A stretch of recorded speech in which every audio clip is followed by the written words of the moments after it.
Dun, dun, dun, dun, dun, dun, dun, dun, Dun, dun, dun, dun, dun, dun, dun, dun, dun, dun, dun, dun, dun. dun. Dun. Dun, dun, dun, dun, dun, dun, dun, dun, dun, dun, dun, dun, Dun, dun, dun, dun, dun, dun, dun. Welcome to TRT. Can you guess what movie we're reading tonight? It's Rocky. The musical. Yes. There you go. Rocky the musical. So we're going to read the script for our famous movie, a movie whose getting made origin is almost as great of an underdog story as the movie itself. So tonight we have amazing cast of actors. So happy to have each and every one of you here. I'll go around the corner, the squares, the screen, and let you guys introduce yourself, and then we'll get into reading this famous script. So first, Tim, tell us about you, who you are, what your roles you're playing, and all that jazz. I am Tim D Kietzman. I am a voice actor and I live in Chicago. I'll be playing about 11 roles tonight. Plenty of them minor, but a few of them pretty important, like Apollo and Mike. All right, nice. Vicki. Hi, I'm Vicki Dykes. Tonight I'm playing Mickey. That's right, I own a gym. And 7 other small characters. Sweet. Heather Lee Cameron. Hello, my name is Heather Lee Cameron. I'm an actor and a writer and a creator from Lethbridge, Alberta, Canada, and I'll be playing about 13 different roles tonight. Rock stars, all of you. Maddie, welcome back. Hi, I'm Maddie. I've been on a bit of a post-break stuff, stress exams because, but I'm very Hope they went well. They did. They actually went really well, so Good very job. excited. But I'm doing a bunch of minor characters. I'm a fill-in tonight, so love jumping in. I haven't read the script before, so it's gonna go great. And I do a bunch of different stuff. I wear a lot of different hats, so. Awesome. Yeah, even though this famous movie, many of us haven't seen it for a long time. Some have never seen it, so either way, it's going to feel like a cold read for most of us. And you'll see they're amazing actors, and even better when they have time to prepare a role. Don. Don Lampasone. I'll be playing Rocky. Hopefully I do it some justice. It's good to be back. It's been a while. So happy to have the music man here. Happy to have you back. And Clint Monroe, Mr. Falafel. What's up, everybody? Yeah, Mr. Falafel in the house. I had to try it. My kitchen actually exploded in the process, so my house is now on fire. Just kidding. But anyways, super excited to be back. We are reading Rocky, and I'm going to be Paulie. So I'm my kid sister is going to fall in love with Don Lampasone, which is interesting. I never thought that our relationship would go that way, but yeah, I love the guy. It's great to see him back. Great to see Maddie back. If you guys don't know, she did direct her first directorial debut a while back. So she's been working on the director front, which is awesome to have her back from all that. I'm excited to hear about that in the comments later after the show. That's me, Clint Monroe, and I'll talk to you guys soon. Awesome. Thanks for the insight. Yeah, I didn't know that. So Maddie, we'll talk about that afterwards. I definitely want to know more about that. But for now, until then, we will get on to Rocky. So here we go. Sharing the Rocky script, written by, as we all know, Sylvester Stallone. And we'll talk more about him and the movie afterwards as well.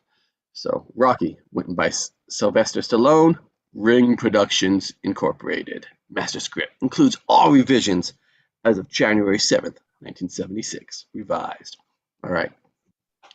Interior of Blue Door Fight Club night. Superimposed over action, November 12th, 1975, Philadelphia. The club itself resembles a large, unemptied trash can. The boxing ring is extra small to ensure constant battle. The lights overhead have barely enough wattage to see who's fighting.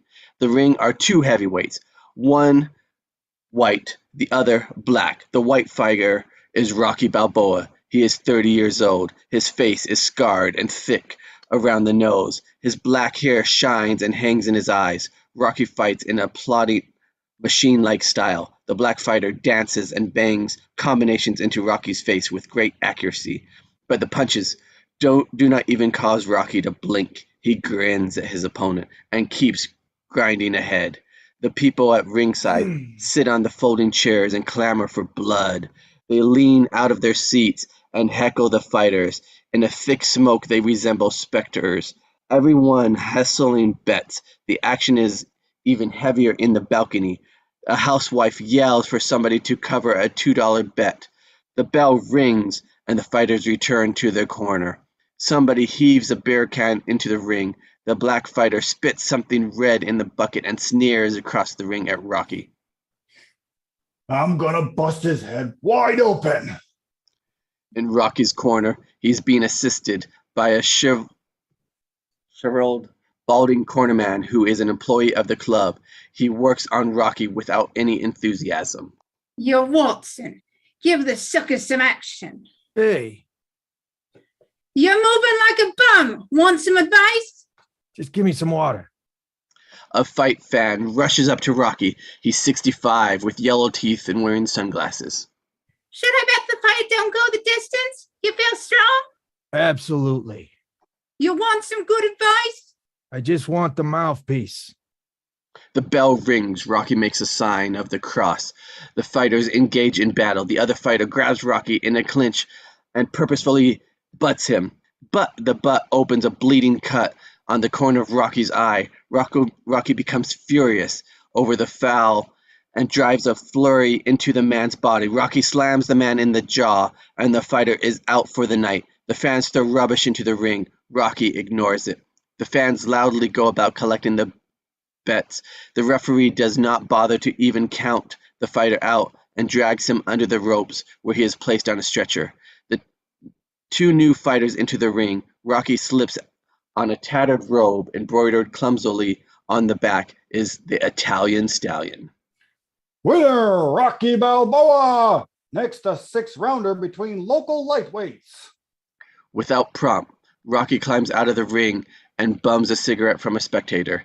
The fighter on a stretcher passes behind him. He watches for a moment and continues up the aisle.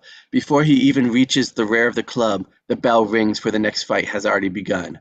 Rocky fades into the darkness of the rear of the club. The title. Credits end. Interior dressing room night. Rocky has nearly completed dressing and reaches into his locker for his hat. Also in the dingy room are 10 other fighters. 2 taped fighters talk shop in the corner. Tomorrow, me and my woman are gonna tip on down to Atlantic City, man. That's cold, bro. That's right. I got the city to myself. Another paces nervously. 2 other fighters shadow box, spit nervously on the floor. A young pug combs his hair and listens to a portable radio that is blasting music. The fighter that Rocky just defeated is drinking a beer and joking with 3 other fighters. Some of the fighters are smoking. The room is cloudy. A short man of 50 enters. He is dressed in a sweater, buttoned over a t-shirt. Balboa? Rocky raises his head. The promoter steps over. $20 the lock on Cornerman, $2 for the talent shot, $7 for tax. The house owes you $61. The man peels off the money and departs. Rocky closes his locker, nods to the defeated fighter, and leaves. Interior trolley night. Rocky is on the trolley heading to South Philly. The trolley is empty except for a thin old black woman. That the black woman studies Rocky's bruised face. Rocky becomes self-conscious. I'm a fighter. You is an accident. Exterior street night. Rocky exits the trolley and walks down the block. He waves at a pair of high-heeled hookers, and they wave back. Rocky passes a sleeping wino curled in front of a dirty bookstore. Rocky drags the man into a protective passageway. Further down the street, Rocky pauses in front of the Animal Town pet shop. He peers into the dark store and sees a sad, huge dog sitting in the window. He mumbles to the dog and continues to the corner. Exterior Rocky's apartment night. A short while later, Rocky approaches his apartment located in the most deprived section of South Philly. He kicks away the litter that has gathered against the apartment and steps and enters. Interior rocky hallway night. The narrow hallway is painted olive brown. A single light bulb illuminates the gloomy corridor. Interior Rocky's apartment night. Rocky's enters. The one-room apartment is drab, with a curling boxing poster of Rocky Marciano tacked on the wall. Nailed against the far wall is a mattress. The mattress is used as a punching bag. Stuffing spills out the center. Rocky drops his coat on the floor. He puts on a pair of glasses. He crosses to a small turtle bowl. He lifts the creatures. Look who's home. Rocky starts to boil a pan of water on his hot plate, then places an old 45 RPM record on a battered phonograph. The record is in tune, all in the game. As the crackling music begins, Rocky picks up his hairbrush. Using it like a microphone, he mimes to the record. He assumes the posture of a famous singer, carooning to thousands of adoring fans. He then switches into the bullish fighting stance and throws several punches. The water boils. Rocky soaks his balding, swollen hands. Exterior sunrise, Philadelphia skylight, dawn. We see the jagged skylight highlighted by the towering figure of William Penn that rises above the dawn haze as it sits majestically above City Hall. Exterior docks, early morning. Rocky is walking along the waterfront. He has a Band-Aid over one eye. He looks at the rugged stevedores going about their business. He stuffs his hands and in a cheap wool jacket and approaches a ship being unloaded. Rocky passes two thick Mafia types leaning against a parked car. These men look like blood drinkers. Hey, yo, Rocky, how's your boss? Real good. Fighting again? Yeah. Here and there. Maybe we make some money together. Give you my boss's best. Rocky shrugs and moves away. He nears a heavy man working the crane. The heavy man looks frightened. He stops the crane and hurries into the ship's hold. Rocky dashes up the gangplank. Interior ship day. The man enters the ship's hold and runs past tons of stacked crates and coffee beans. Rocky sprints after him. He lunges and flings the man by the neck against the wall of stacked cargo. Don't at the face, not the face. Mr. Gazzo wants 200 now. Honest to God, I'm broke. Give me a break. Mr. Gazzo says I should get 200 or break the thumb. Please, I need my hands to work. Christ, don't bust my thumbs. At wit's end, the man picks up a large metal hook used by the stevedores. Rocky remains cool. Going fishing. The man drops the hook. What's your name again? Bob. Look, Bob, if you want to dance, you got to pay the band. If you borrow, you got to pay the man. Me. I ain't emotionally involved. Rocky's determined expression strikes home. The fat man quickly fumbles through his pockets and hands over a small wad of bills. 130. That's it. I'm broke. That's it? Completely? That's it. What about for food and stuff? You have my food in your hand. Rocky looks almost sympathetic, including the fat man's flushed expression. The juice is climbing every week. I know the juice is climbing. I've been working 6 months just to play the damn interest. You're still light 70. Wait, be smart. You don't have to break nothing. Here, take my coat. It's worth $50, $60. It's yours. The man quickly removes his coat and extends it. See, you're a smart guy. Gas stores don't have none of it. I gotta go tape the hand like you broke my thumb. Gas won't be wise to nothing. Be a smart guy. Keep the coat. We'll fake like you broke my hand. The man extends his coat again. Rocky suddenly grabs the man's thumb, bends him over his knees. No, please, please, please, please. Rocky releases the man's, almost in shock. The thumb is fine. That's what could have happened. Exterior street day. Later that morning, Rocky passes Animal Town Pet Shop in South Philly. The shop is not very prosperous looking. In the window hangs a sign reading, "Today's special, mixed kittens, $1.50. Rocky stops at the shop every morning. He stares at a litter of Lapsa Apsa puppies. He taps on the window and whistles. He sees a girl behind the counter and presses his face against the window and does his impression of a hunchback of Notre Dame. The girl nervously looks away. The girl behind the counter is Adrian Klein. She is not very attractive, but pleasant looking.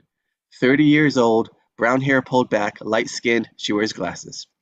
Rocky really stops by to flirt with Adrian, but she is so painfully shy, nothing ever gets started. Rocky enters. Interior pet shop day. Could you take the puppy out of... I can breathe. Please. Please, nothing. I paid for this dog and I can do whatever I want with it. I can throw it through the window if I want. Now give me my $2 back before I do throw it through the window. Rocky walks over to her, stares hard in her face, and snatches the bag out of her hand. He removes the puppy and hands it to Adrian. Get away from me. Give me that. Rocky takes a couple of dollars out of his pocket and hands it to the lady. She nervously exits. How's the turtle food this week? Fine. Me, I'm kind of aggravated. I'm sorry. Ain't your fault. Here's the problem. Adrian nods. Though charmed, she is slightly intimidated. The last food I got here had more moths than flies, and the moths get caught in my turtle's throat. That makes them cough. The owner, a squat woman of 40, steps out from the back and waves at Rocky. Yo, Gloria, I was talking about the turtle food. Like I was saying, the moths get caught in the turtle's throat and makes them cough. A little cough, and I got to smack them on the shell. And what do you think they get? Adrian shrugs. I smack them hard on the shell, and they get what? I don't know. Shell shocked. Both the owner and Adrian smile. And the owner, I don't know. That is Starting with the bad jokes early today, huh? Inventing jokes ain't easy. Rocky steps over to a large cage at the rear of the shop. Inside is a huge dog. How's Buttkiss this morning? Ain't have time to check him. Rocky opens the cage and a large dog jumps out and looks very happy. Yo, Buttkiss. Dead. Play dead. The dog plays dead. What kind of dog is this again? Bull Mastiff. The owner was supposed to pick him up 3 weeks ago. We're not responsible for animals left over 30 days. We boarded an animal shelter, you know. Adrian, I want you to clean all those cat cages downstairs. They're a mess. Rock. Adrian nods.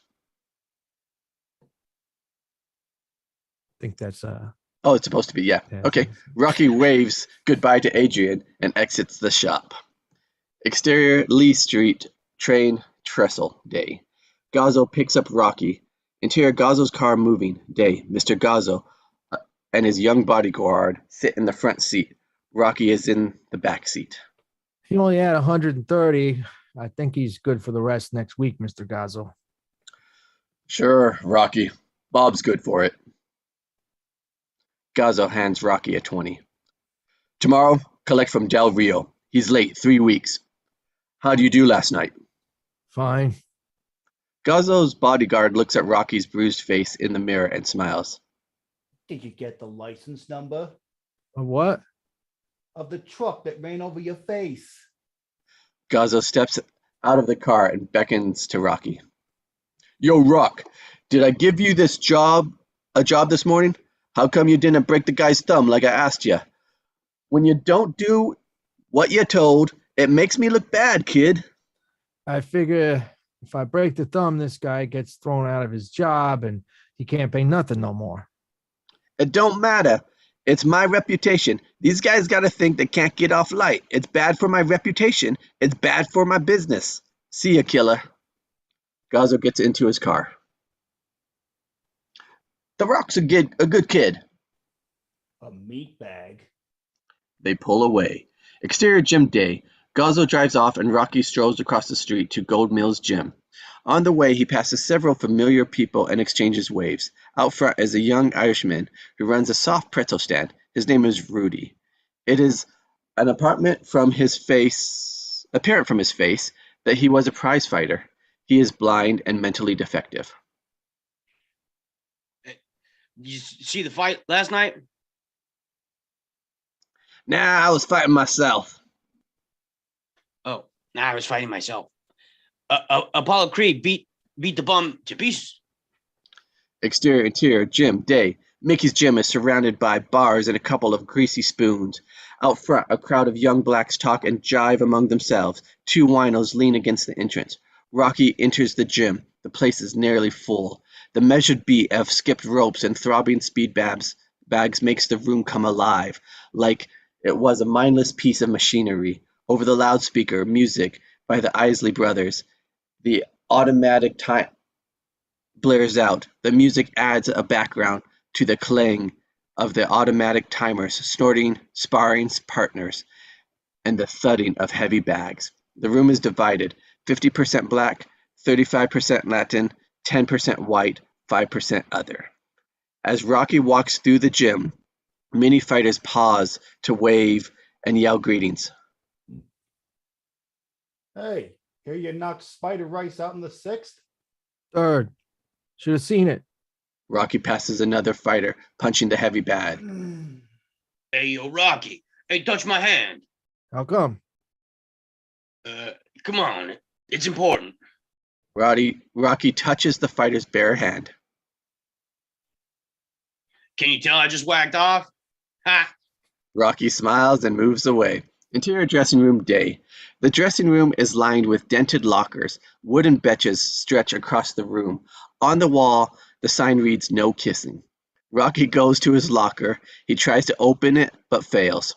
He leans his ear against the lock, rolls the tumblers. Still, it does not open. He shakes the lock forcefully. No luck. Rocky is flustered and sits on the bench to ponder the situation. After a moment of deep thought, Rocky stands, seizes the bench, and smashes open the lock. Opening the door, Rocky is taken aback when he sees a set of very flashy clothes. These ain't my clothes. He sees a picture of several black girls taped on the inside of the door. These ain't my pictures. A short, powerful man of 35 enters. His hair looks like it has been shaped with hedge clippers. His name is Mike. Yo, Mike, what happened here? It ain't your locker anymore. What are you talking about? It ain't my locker no more. Listen, I'm with you, but you gotta talk to Mickey. I put your stuff in the bag over there. Rocky looks at his belongings crammed in a wilted shopping bag and follows Mike across the room. Mike leans his head into the shower room. Two Latin fighters are lathering up. Hey, Peanut, give me some soap, man. Hey, nobody. Yeah, you, nobody. You don't call me Peanut. Peanut, give me some soap. The fighters laugh, inflamed. Mike removes a bar of soap from his pocket and hurls it at the insulting fighter. It hits just above the man's head. The fighters are shocked into silence. Mike turns and exits with Rocky. The fighters curse them loudly in Spanish. Interior gym, day. Rocky and Mike move past fighters going through their training routines. You were ready to bite that guy's face. Yeah. See the fight last night? Apollo Creed beat that English guy bad. Creed's great. Mike fakes a friendly punch at Rocky and hurries off to another chore. Interior gym, day. The owner, Mickey, sits on a stool near the entrance. He wears a baggy suit. He is in his late 70s. Rocky approaches. Mickey is conversing with another fighter. Don't care what nobody says. This bum, Creed, would have never made it in his 30s. Hey, how you feeling, Mickey? What? I said, how you feeling? Do you see me talking, huh? Yeah. Then stand there and wait till I'm done. Creed's good, yeah. He's real fine, but I got a boy, Big Dipper. He's got the stuff it takes to be a champ. He's mean, quick, and big. What more do you need? Okay, go to work. Hey, yeah, what do you want? I was talking with your man, Mike. Hey, how come I've been put out of my locker? Dipper needed it. Rocky turns and looks at Dipper sparring. Dipper is a young, muscular heavyweight with a mean expression. Dipper's a climber. You're a tomato. Tomato? Facts is facts. I run a business here. I'm cleaning house. Mickey pauses to watch a young middleweight time skip as his trainer sings fascinating rhythm. How old are you? What? How old? Come July 25. More like 30. 25, 30. What's the difference? It took me 2 months to learn the combination of that locker. The legs must be going. Yeah, they're going. That's nature. That was my locker for 6 years. Did you fight last night? Yeah, Did you win? yeah, KO. Who'd you fight? Spider Rice. Rice is a bum, You think everybody I fight is a bum. ain't they? Mickey shoots Rocky a quick, indifferent look and removes the rosary from his pocket and idly rolls it around in his fingers. You want the truth? You got heart, but you fight like an ape. The only thing special about you is you never got your nose broke. Keep your nose pretty. What's left of your brain and retire. Listen, I'm gonna take a steam. Did good last night. Should have seen it. Hey, ever think about retiring? No. Think about it. Yeah, sure. Shrugging, Rocky moves away. I think I'm gonna take a steam. Should have seen me fight. Did good, you know. Mickey leans over to Mike, who approaches with a mop and pail. Known him since he was 15. Waste of life. Dejected, Rocky travels to the locker room. He passes Big Dipper, sparring in a ring. Dipper spits a mouthful of water in a bucket and looks smugly at Rocky. Dig your locker, man. Time! Dipper. Dipper smiles cruelly and begins sparring. Scenes fades on Rocky's crestfallen expression. He moves off. Exterior pet shop dusk. A sunset Rocky comes down the street and pauses at the pet shop. He's eating Colonel Sanders' fried chicken out of a bag. He taps on the window with a chicken bone. Interior pet shop day. Inside, Adrian is arranging pet toys on the counter. She hears the tapping, sees Rocky, and tenses. Rocky enters. Wow, cold. Good night to catch pneumonia. Adrian smiles slightly and moves behind the counter. Rocky fumbles idly among the pet toys. I came in here for something. Yeah. Would you like somebody to walk you home? The girl wants to say yes, but a tremendous inferiority complex will not permit it. Rocky understands. Hey, how's my buddy doing? Nice dog. Well, I'll see you later. Good night, Rocky. Rocky exits. Adrian watches his departure with mixed emotion. Exterior Andy's bar night. A short while later, Rocky arrives at Andy's bar. He throws Colonel Sanders' bag and bones in a large public litter can. The trash can has a bicentennial picture of George Washington pointing at a pile of garbage. The caption reads, "There was no litter at Valley Forge." Interior Andy's bar night. Rocky enters the bar. He sits the drunk in a booth. Several drinkers wave at him. Old Andy sets a mug of beer in front of him. Rocky seems to be looking for someone. Catch pneumonia out there. Seen Paulie? Andy casually nods towards the men's room. Rocky traverses the room and passes two drunks leaning on the bar. Interior Andy's room night. Rocky enters the restroom. It is a vile stench hole with years of remnants and many sick drunks caked on the wall.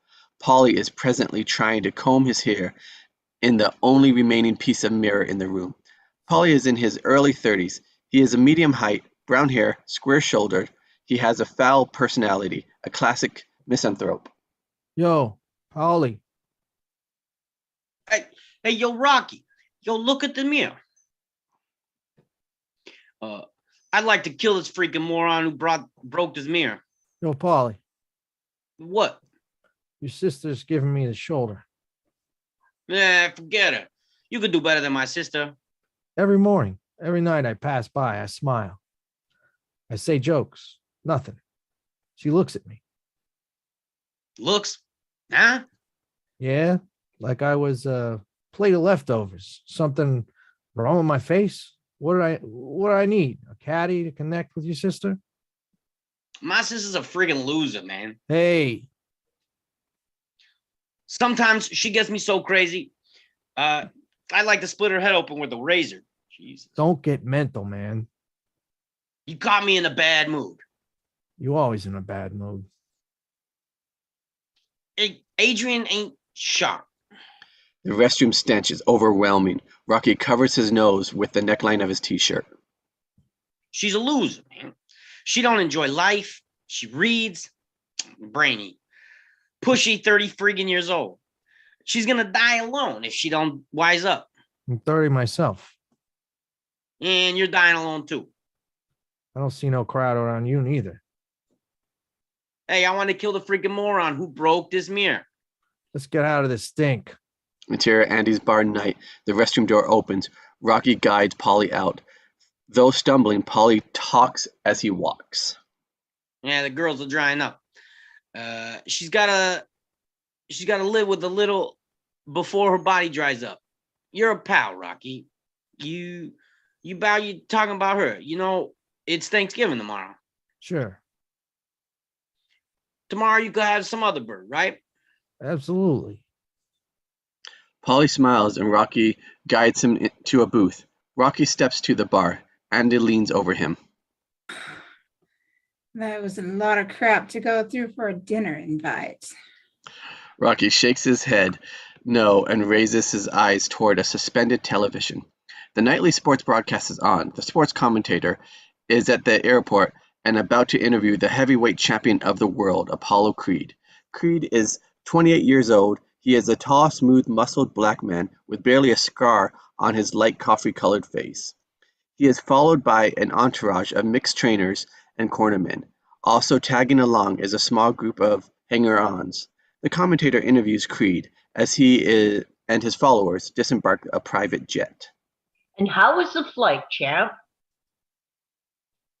Very high and very fast. Apollo's crowd smiles almost automatically at everything he says. Apollo, how would you rate this last British challenger, Henry Wilkinson? He was big and very nasty, so I destroyed him in a hurry. Now I'm getting ready for Lee Green next month. You're referring to the much publicized bicentennial fight? That's right. It's going to be the greatest sporting event in this country's history. A gala occurrence. Still to be held in Philadelphia? The bicentennial heavyweight championship of the world is going to be held in the only place it can be held. Philadelphia, the nation's cradle. January 1st, the first major event of our 200th year. And where are you off to now? Apollo draws his wife close. Me and my wife are going home because we miss our children and can't go no more time without seeing them. Any quick advice for young boxing hopefuls? Stay in school and use your brains, dig. Be a lawyer. Be a doctor. Carry a leather briefcase and forget about sports. Sports can only make you grunt and smell. Be a thinker, not a stinker. Apollo's entourage laughs as they move on. The commentator faces the camera. Jerry Simpson at Kennedy Airport with the champion, Apollo Creed. The sports show cuts away, but Rocky continues to look at the television with a pensive stare. Andy has been speaking the following dialogue over Apollo's broadcasts. Nobody cares what's happening in the world of sports no more. Downhill baseball, downhill basketball, downhill football's going too. Bank on it. Baseball used to be America's best sport. Sure, nothing like squatting through a great doubleheader, but now baseball's all business. The news report with Apollo ends. Andy drinks. And Andy says, Where are the real fighters? The pros. Today we did clowns. Wow. Yeah. He took his best shot and became champ. What shot did you ever take? Yo, Rock, you ain't happy with yourself? Fine. But me, I got a business here. I don't need to take no shot. Becoming despondent, Rocky rises and crosses to Paulie, slumped unconscious in the booth. Rocky exits the bar, and he turns to his customers. Take your shot, he says. Sure, I'll take your shot. Laughing, Andy pours himself a shot. Exterior, Atomic Hoagie Shop, night. Rocky passes an all-night sandwich shop. In the window hangs the sign Atomic Hoagie Shop Incorporated. Out front are several young men and women. They are much too young to be out so late. A boy with a baldly chipped tooth beckons to Rocky. Yo, Rocks, buy us some wine, man. No wine, bad for your brain. Come on, man, it's cold. No wine. Yo, Rock, give me $1. Why? 'Cause we dig you, man. Give me $1. No dollar. Hey, Rocky, give me a dime. How come? So he can call his friends. That's an old one.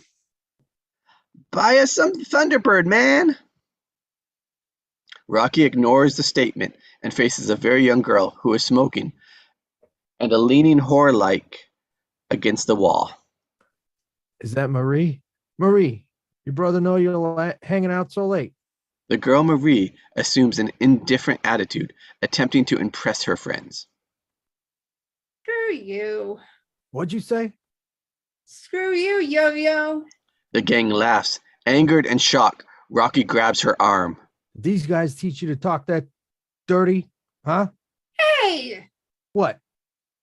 Stuff it, man. Don't you never say that. You guys talk like that in front of a little girl. You guys are scum. This is our place. Dig? The gang reluctantly backs up a step. Don't you never come around this girl. Go home. This is our corner, man. You go, chump. Rocky moves forward and they scatter. They quickly move off. We'll kill you, man. We got a gun. Pull heat on me, I'll dent your face. Rocky leads the girl away. Exterior street night. Rocky is walking the young girl home. They are presently cutting through a dark public schoolyard. They pass through the beams of light cast off by the weak floodlights located at the top of the school building. The atmosphere is somewhat eerie. How come you want to hang out with those guys? They teach you bad things. I like them. If you don't, you can... Hey, when I was your age, there was only one girl who talked like that in the whole neighborhood. Yeah. She attempts to light a cigarette. Rocky nonchalantly tosses it to the ground. Make your teeth yellow. I like yellow teeth. Makes your breath like garbage. Maybe I like garbage. Rocky and Marie take a shortcut through a dark schoolyard. Nobody likes garbage. Anyway, this girl with the dirty mouth wasn't bad looking, but the guys wouldn't take her out for any serious dating. Why? Because that's the way the guys were. They then laugh when you talk dirty. And they think you're cute for a while, but then you got a reputation and watch out. Nobody's ever going to take you serious. You get no respect. I got to use a bad word. Whore. You'll end up maybe becoming a whore. Come on, Rocky. I'm 12. That doesn't matter. You don't really have to be a whore. Just act like one, and that's it. What? Bad reputation. 20 years from now, people will say, you remember Marie? No, who was she? She was that little whore who hung out at the Atomic Hoagie Shop. Oh, now I remember. See, they don't remember you. They remember the rep. Rocky and Marie exit the dark schoolyard. Standing in the shadows of the building are three young muggers. The light from their cigarette flares red in their faces. The muggers pace Rocky across the street and follow them down the block. Rocky sees them and stops and faces the three. The muggers pause and study Rock from a distance of 20 yards. Rocky gives a loud boxer snort, wipes his nose with the side of his thumb, and rolls his shoulders. The muggers are intimidated and slowly peel off and meander away. Rocky turns to Marie, who has been standing behind. That's your house, ain't it? Marie nods. Listen, I hope you don't. I won't. what I was gonna say. What You was I gonna hope say? I don't keep acting like a whore or I'll turn into one, right? And something like that. They exchange smiles and Marie moves away. Rocky has made an impact on her life. Good night, Rocky. Night, Marie. She takes a few more steps and pauses again. Screw you, creepo! The girl runs to her house as Rocky looks on in dismay. Yeah. Who are you to give advice, creepo? Interior Jurgen's office day. Apollo Creed and his lawyer and trainer are seated in the offices of Miles Jurgens. Jurgens, a successful promoter, looks unhappy as he looks into the scowling face of Apollo Creed. Are the doctor's reports confirmed? Definitely. It says here Mackley Green has suffered a seriously cracked third metacarpal in his left hand. Dang! I suppose we could cancel the fight indefinitely if you are set on fighting Green. It ain't just green. What about the time Apollo's invested? I believe we can find a solution. Solution nothing. What about the bicentennial fight? Oh, Jurgens, don't play games with my client. Apollo has already done nearly $1 million worth of publicity. 10 million's worth. And has made contractual obligations with over 20 different organizations. He doesn't want to be embarrassed. You best find me another ranked contender, and I mean in a flash, man. I contacted Ernie Roman's manager. He's fighting in France the same week. Then give me Buddy Shaw. He's ranked 5th. Shaw's fighting in South America. Why not postpone the match, the bout, until July 4th? Hell, with 4th of July, man, 10,000 things will be going down on the 4th of July. Apollo wants to be first. Oh, that may not be possible, Jimmy. Oh, this man here is the star. Don't cause him to breathe heavy. Now, what about that sucker Billy Dukes? Went to California and gained 50 pounds, and I called every worthwhile contender, but they say 5 weeks isn't enough time to get in shape. Apollo stands beneath a new fighter poster and points to it. Shape nothing. They're afraid. They know everybody in the world's going to see this fight, and none of them got a prayer of beating me. So they're making excuses so they don't have to be the chump that's going to be whipped in front of the whole civilized world. Apollo, I'm sure there's a way to salvage this. Nobody wants to be dissected on the country's birthday. All I can counter with is that I'm a gosh darn good promoter. I've promoted in every country in the world, and I've tried to the best of my abilities. Perhaps you're right, and no one wants to be beat on the country's birthday. I don't know what else to say. I do. Maybe what this fight needs is something new, a novelty. I use the novelty, champ. Give my main man a raise. Everybody laughs. Now, here's what's going down. Listen, because I'm going to say this just but one time. On January 1st, the first day of the bicentennial, I'm going to fight me a local poor underdog. Dig? A Snow White underdog. And I'm going to put his face on this poster with me. Here? And I'll tell you why. Because I'm sentimental. And all the people in the country all sentimental, man. And they'd like nothing better than me, Apollo Creed, to let some unknown get a shot at the greatest title in the world on this country's biggest birthday. Now that's the way I see it. And that's the way I want it. It's very American. No, man. It's very smart. Exterior streets day. Late in the afternoon, Mr. Gazzo's white 1970 Cadillac pulls up to Rocky's apartment. Oh, man. Rocky is in the back seat with the loan shark. Gazzo's bodyguard is driving. Gazzo flips through a small black notepad. Next Wednesday, I grab a grand from Snyder. And Thursday, 2 yards from Capoli, okay? No, 2 yards from Snyder and a grand from Capoli. You sure? Hey, screw your brain right now. Now, who's this girl you're going out with tonight? How'd you know? You think I don't hear things? Paulie's sister. Yeah, she's retarded. She ain't retarded. She's shy. Take her to the zoo. Retards like the zoo. Does that bum have to say that? The bodyguard reddens. Gazzo motions to his bodyguard to relax. But he's in a bad mood. Prostate problems. He's always in a bad mood. Count your blessings. Yeah, a healthy person. Your legs work, your hands work. The bodyguard has been looking at Rocky with murderous eyes. I don't like your face. Don't like yours neither. Kiss my butt. Move your shoulders down. Mr. Gazzo is amused. He steps out of the car, followed by Rocky. But he's got a thing against you, Rock. Some people just hate you for no reason, you know? Yeah. Here's $50. You and the girl have a nice time.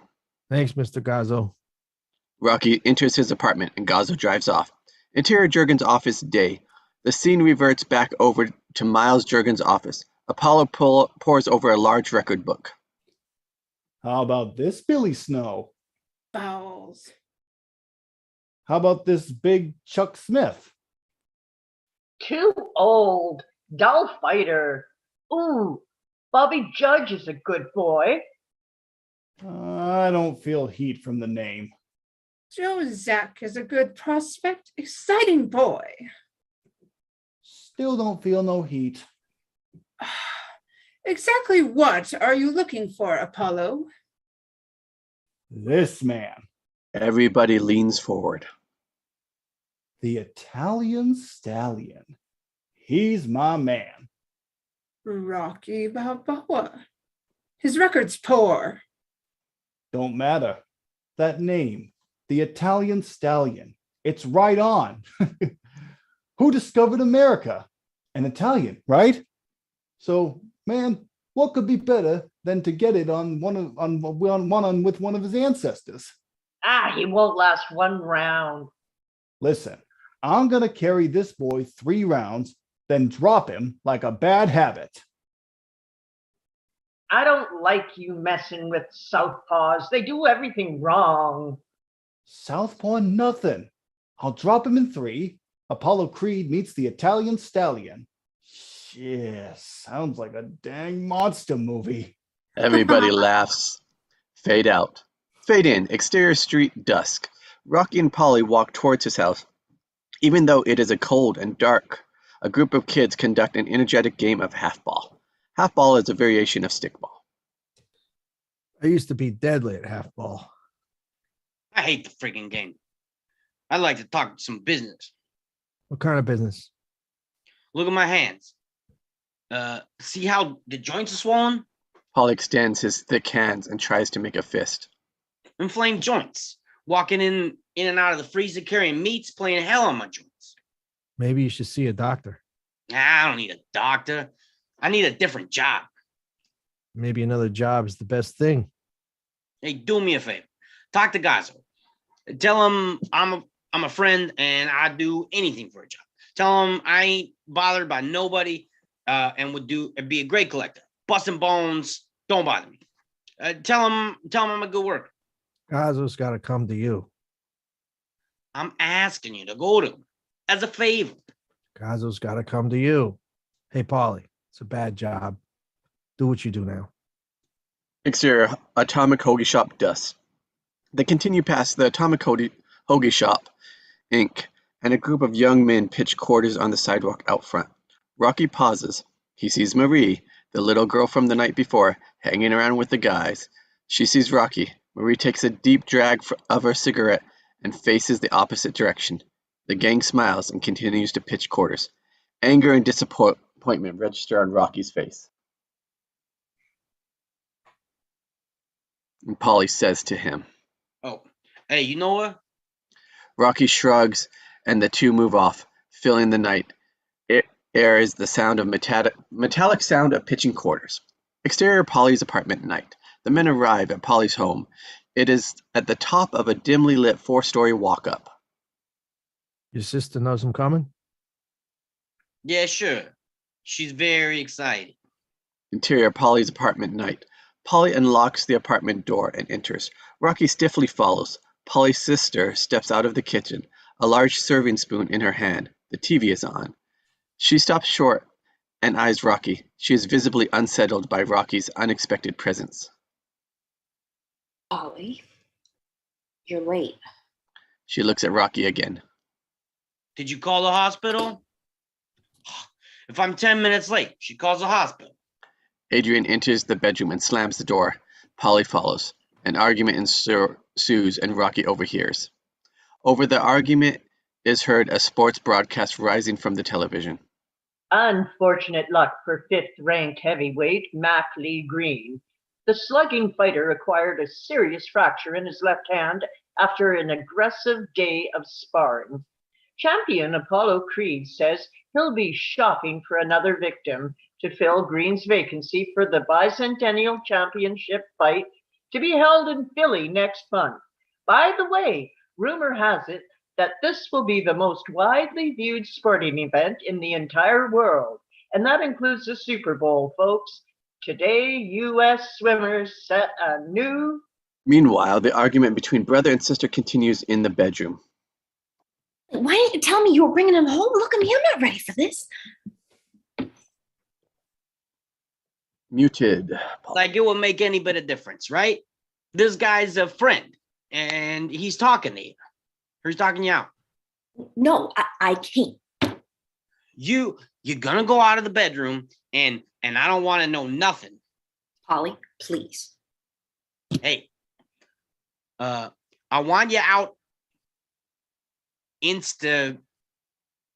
medically. Okay. I'm sick of looking at you friggin' hanging around like a friggin' spider. Go out, live, enjoy life. Like you? Hey, don't get wise with me. I want you to stop being a loser. I can't go out. Why? Paulie, it's Thanksgiving. I got turkey in the oven. Paulie turns and leaves the bedroom.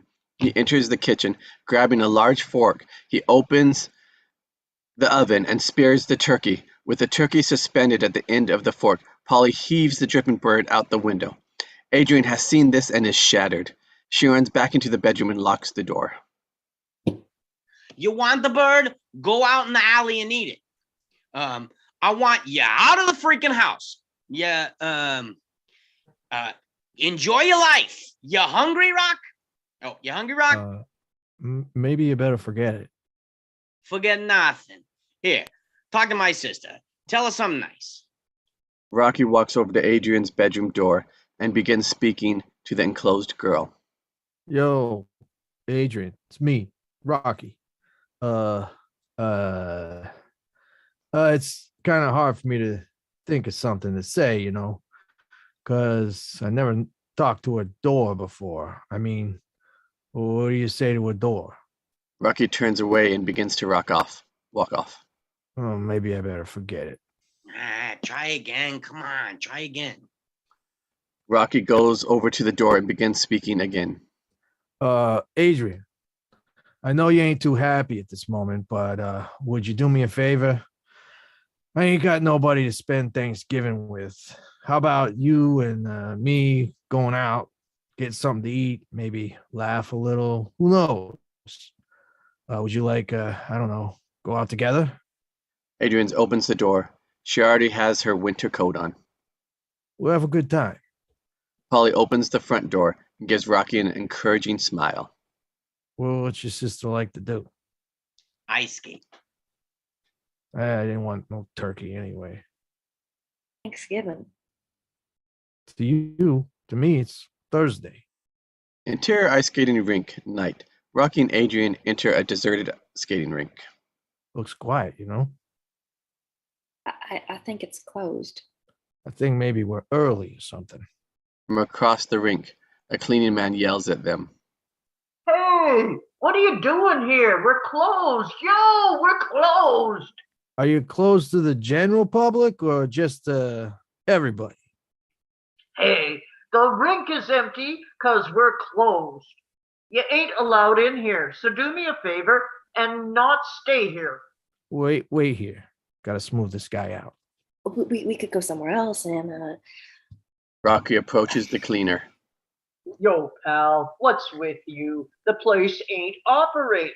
Listen, I got a problem. This girl ain't feeling well, you know.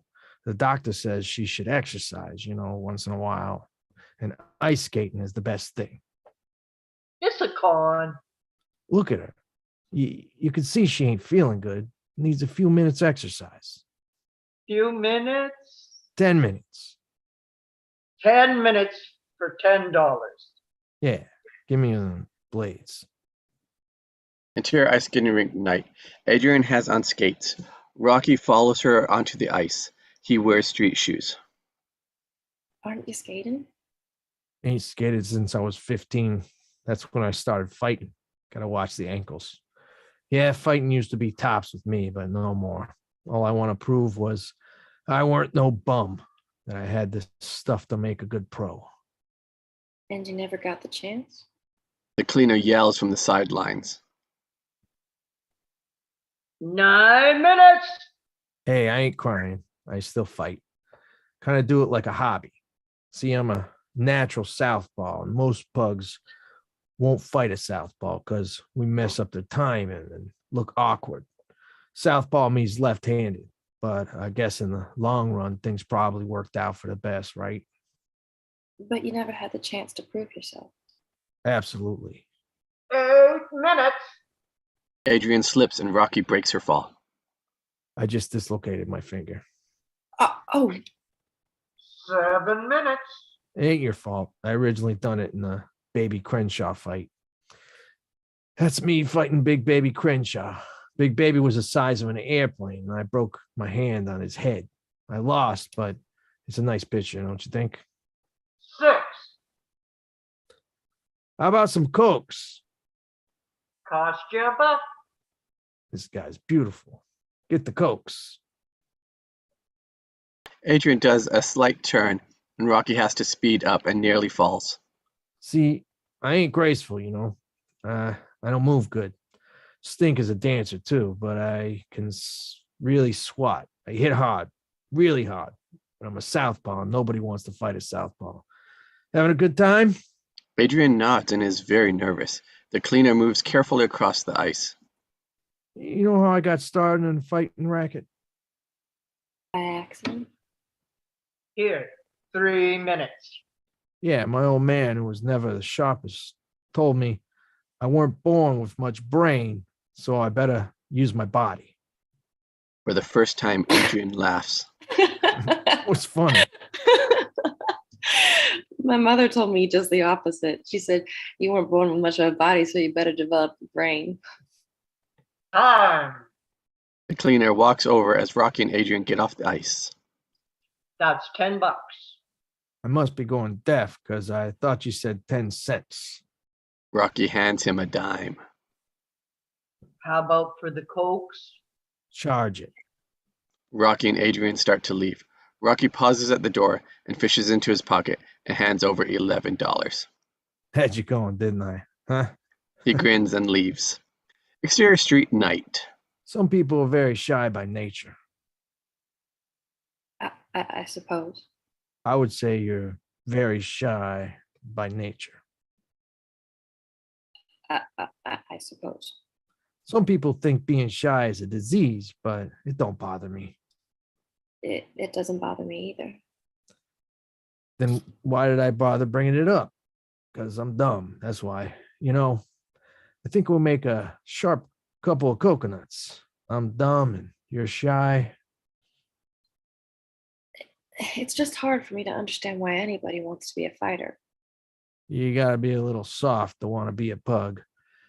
It's a racket where you're almost guaranteed to end up a bum. I don't think you're a bum. I'm at least half a bum. Yeah, fighting is a crazy racket. The roughest part is the morning after. Morning after? After a rough fight, you're nothing but a large wound. Sometimes I feel like calling a taxi to drive me from my bed to the bathroom. Yeah, eyes hurt, your ears hurt, your hair even hurts. But the thing I'm proud of is I've been in over 60 fights and never had a busted nose.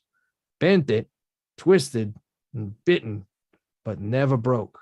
That's rare.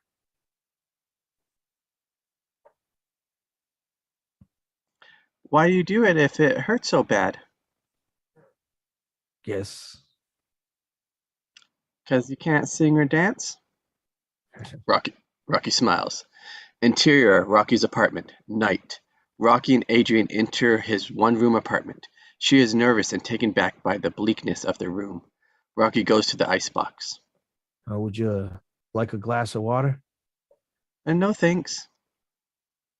Adrian looks at the mirror above Rocky's dresser. She sees a high school photo of Rocky.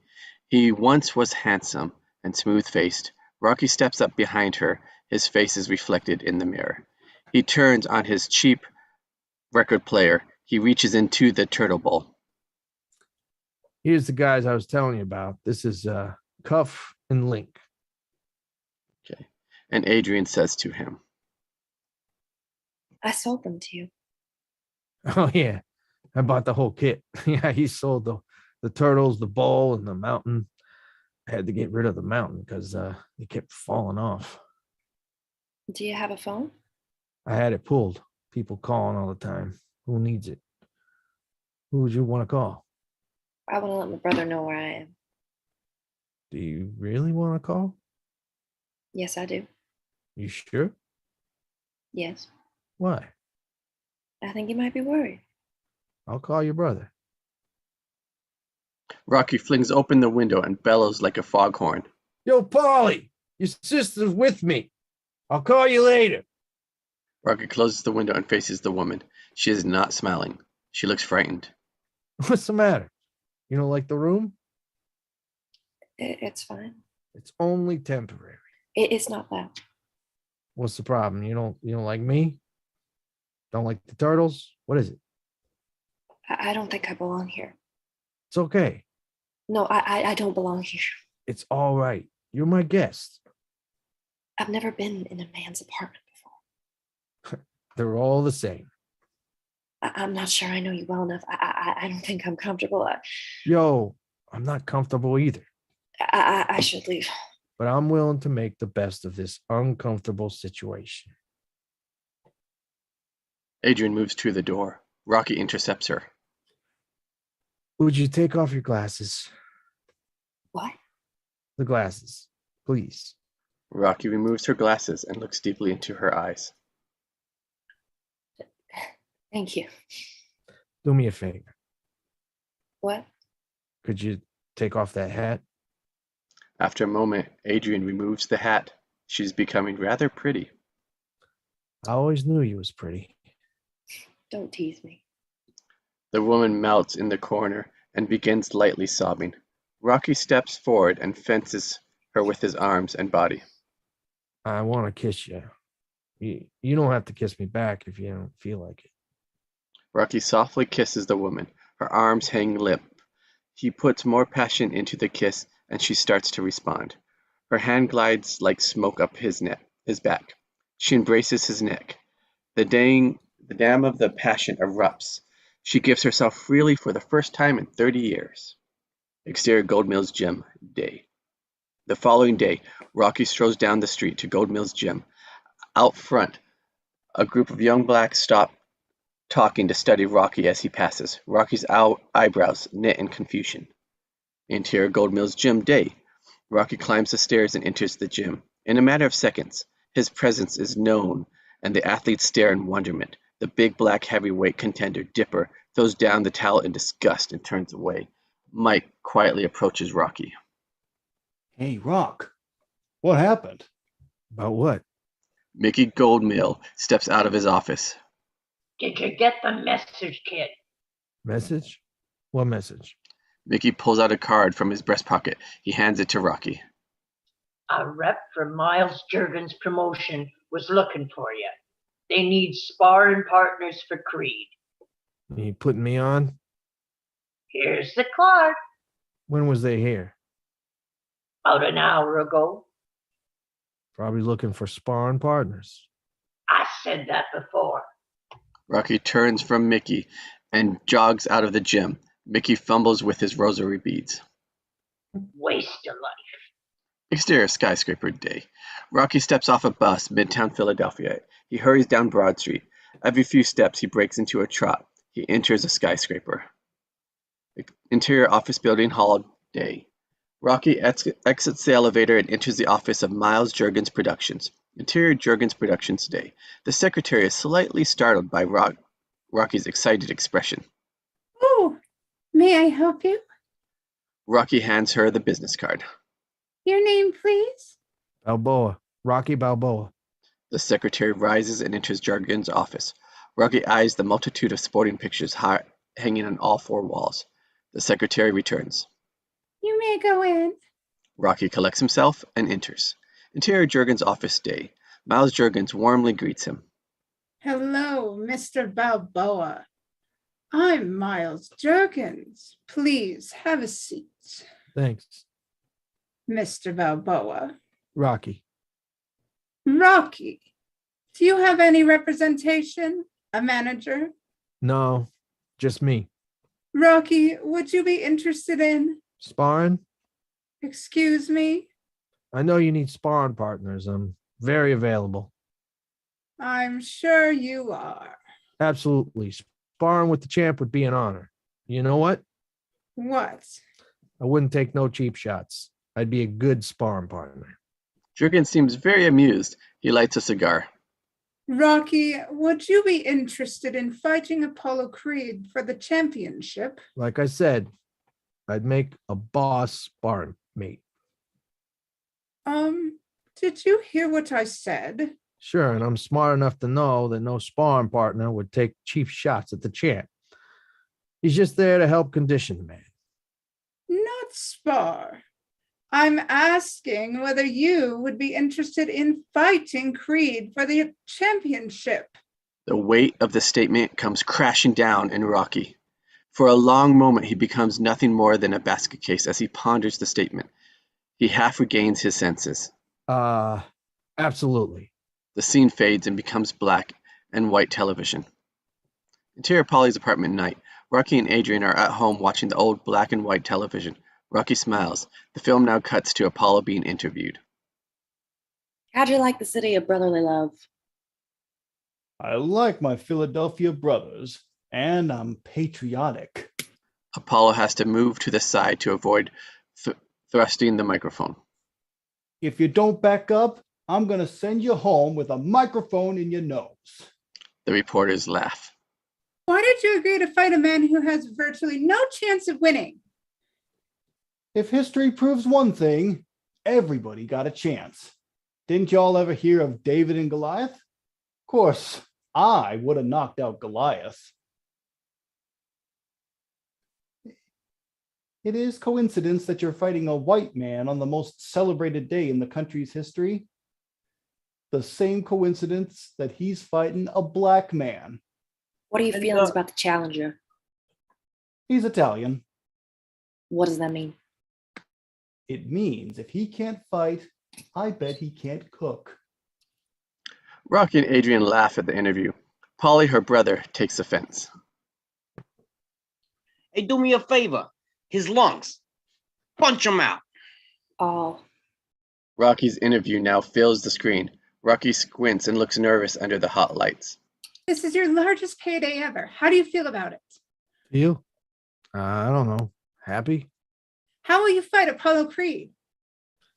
Creed's great, ain't he? I'll do what I can.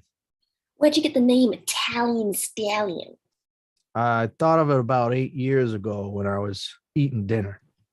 Is it true the most you've ever made in a prize fight is $500? 400, but that was a long time ago. And now your payday will be $150,000. Any comment? Listen, I want to say hi to my girlfriend. Yo, Adrian. Adrian blushes and laughs. Oh, Rocky. Christ. You didn't. Sure I did. You heard.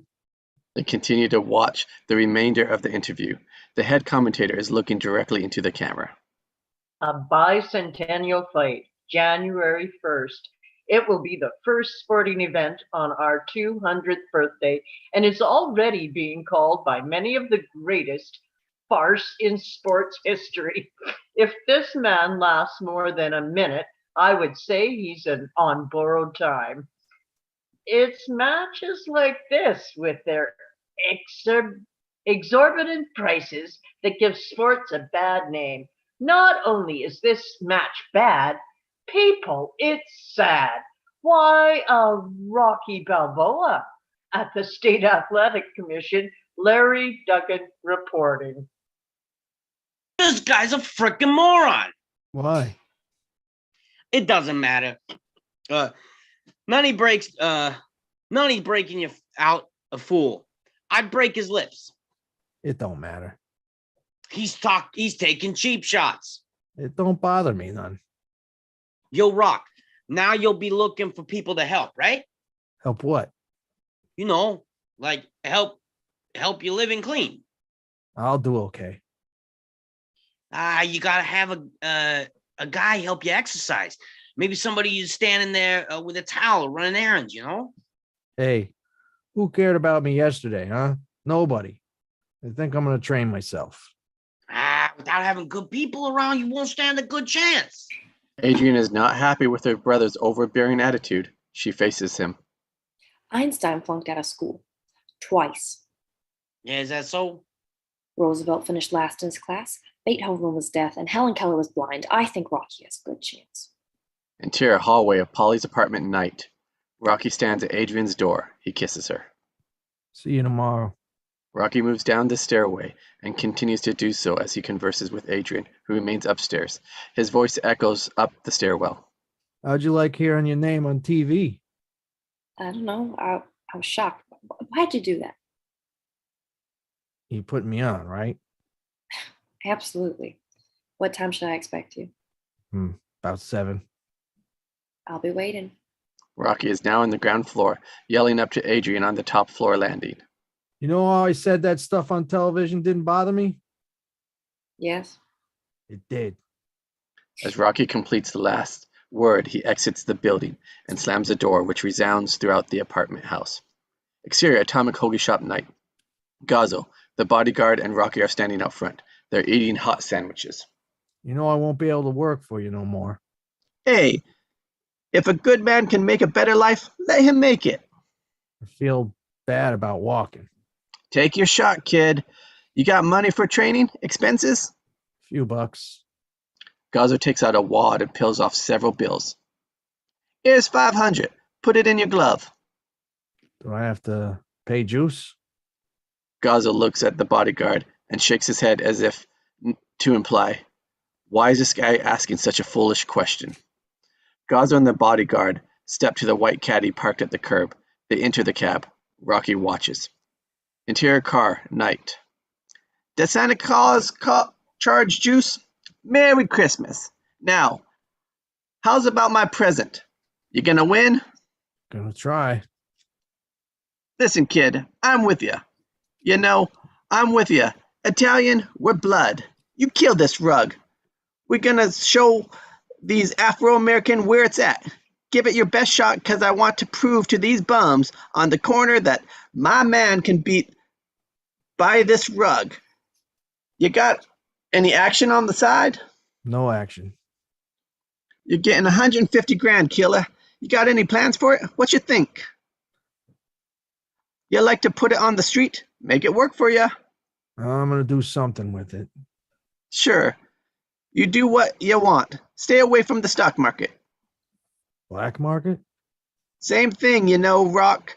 Remember, when we was kids, we fought together, and I wasn't well, and he had to beat up that Irish kid. What's his name? Gallagher.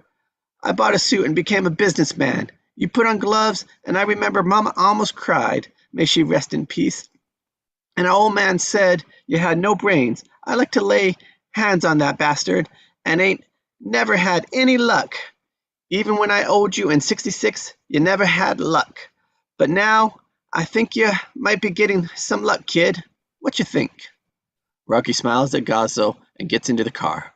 Rocky follows him across the street. Yo, you gonna show, Tony? Where else I'm gonna go? Bet $3,000 on Rocky. He's a bum. Are you kidding? No, I'm not kidding. Rocky walks away. Interior Rocky's apartment night. Rocky returns home and enters his apartment. After turning on the light, he flips on his record player. Now he feeds the turtles. Look who's home. Rocky notices 2 telegrams laying inside the threshold. He approaches them with a sense of awe. He opens and reads. One. Settling on his bed, he reads the other. A knock is heard. Rocky opens the door. Mickey Goldmill, the gym owner, stands framed in the doorway. I seen the light. I figured somebody was home. Hey, Mickey, what are you doing? What are you doing here? Sit down. Rocky tosses a soiled clothing off the mangled armchair. Best seat in the house. Hey, Mick, this is too much. How do you mean? I'm used to seeing you at the gym, but seeing you here, my house, it's kind of out of joint. By the manager in which Goldmill listens, it's obvious something important is preying on his mind. Rocky is slightly uncomfortable, almost embarrassed at having outsiders see how he lives. Listen, Rock, you're a very lucky guy. Yeah, What's happened is a freak luck. freak luck for sure. Look at all them other fighters. Real good boys, good records, colorful. Fight their hearts out for peanuts. But who cared? Nobody. They got it shoved in their back door. Nobody ever give them a shot at the title. Freak luck is a strange thing. Mickey does not hear. His attention is drawn to the turtles. What are those? Turtles. Domestic turtles. I'm here telling you to be very smart with this shot. Like the Bible says, you don't get no second chance. Mickey looks hard into Rocky's eyes. You need a manager, an advisor. I've been in the racket 50 years. I've done it all. There ain't nothing about the world of pugilism that ain't living up here. He lights a half-smoked cigar. 50 years, huh? 50 years. The rep is known around Philly, and a good rep can't be bought. But I don't have to tell you that. How about a glass of water? Rocky, you know what I done? What? I've done it all. I've done and seen everything. Believe what I'm telling you. You should have seen the night in Brooklyn. Oh, I smacked Jimmy Russo out of the ring. September 1923. Same night Purple knocked Dempsey out of the ring. But you got the press. But he did. He had a manager. September 1923.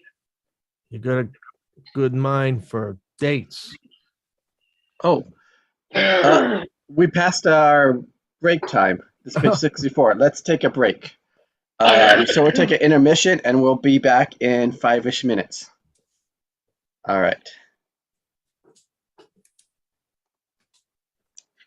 Wow, Vicki, you really pulled through there. Holy smokes. Yeah, I was thinking like Rocky was offering Mickey a drink. I'm like, go ahead, take that drink. Take your time. But yeah, hang in there. We'll do what you need to do, and then we'll be back.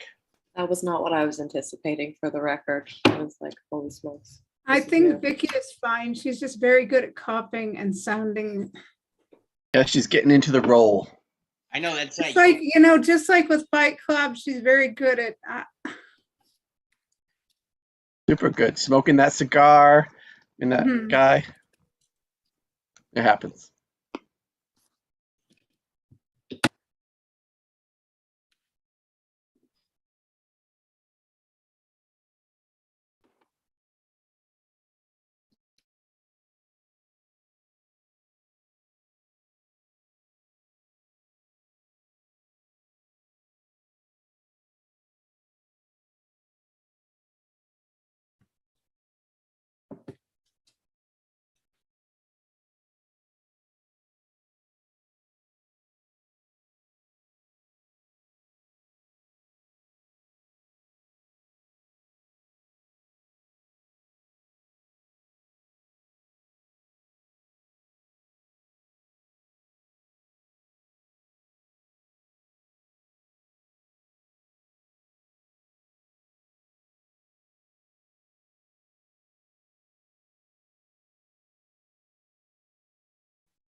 How you doing, Vicki? You show that cough who's boss? Give it the old one too. Yeah, that's a hard voice to do long speeches with. It's Uh-huh. why I don't do the Cookie Monster anymore either. Yeah, I was talking to what was it called? Angelina the other day, and I said, yeah, I was gonna maybe do that voice, and then I like tried to do that a little bit, nowhere near as good as you. But she, oh, you'll lose your voice at the end of it. So yeah, that's definitely. Yeah, there is that possibility. Only because he has some long speeches there, and it's okay if it's short bits. But Yeah, and if you need to take a break or you need a drink, just let us know, and that's the way it is. We'll cut for that shot. We'll reset. We'll take two. I should be okay. I've got my cough drops lined up here. Right. Yeah. The only thing I didn't account for when getting these glasses was they actually have the real glasses. So like every time like I put them on, every time I take them off, I have to like refocus my eyes because it's like I literally have learned to read the scripts without my glasses. Just because I just decided I'm just going to do it because the print's big enough. I forced myself to do it. Aw. this print is not very big though. This is like It small is. print. I only need them a little bit. You know what? Let me try and size this up a little bit more. 6,400. That's the Jacob, I literally have the script on a screen on my own computer. I don't use Okay. that. Good. I mean, I wondered about that because I scrolled during one of the ones you're reading, and I'm like, oh, she's right on, even though I'm scrolling. So Jacob, that's how I'm able to respond to my lines on cue. I read it off my computer and I follow. nice. Yeah, even without glasses, sometimes just the bright white with the black text, sometimes it's hard for me to see it as well. It's blinding. Well, But- I also use a ring light that's overhead, so Yeah, that makes it harder to bright light in your face. But okay, is everybody ready? Should we get back to it? yeah. All Wait, right. where's Clint? Can anyone hear me properly? Just Hear what? asking. Who? What? Where's Yeah, Clint? we can hear you, Tim. Well, someone actually mentioned earlier that I was really light before, so I turned this thing up. That's louder when you look toward the mic to your right. It was a little bit louder than the front, but Okay. See ya. Hey, I'm we're ready. missing Clint. Does he have a thing in this? I don't think right now. But good point. Yeah, I think he has a little while, so he'll be back by then. If he might even be there now. Maybe he's eating some of that nice falafel while he waits for his part. But all right, we'll get back started. We'll have Rocky start with you have a good mind for dates. You got a good mind for dates. Mickey definitely continues, becoming more engrossed in every second. Look at this face. 21 stitches over the left eye. 34 over the right. My nose was busted 17 times. The last being the Sailor Mike fight, New Year's Eve, 1940. In Camden, New Jersey. Ah, what a professional past did I give him. Oh, read about it. Mickey shows a tiny press clipping and points over to a cauliflower ear. And he give me the vegetable on the ear. I got pain and experience, and I got heart. Kind of remind me of Murciano, you do.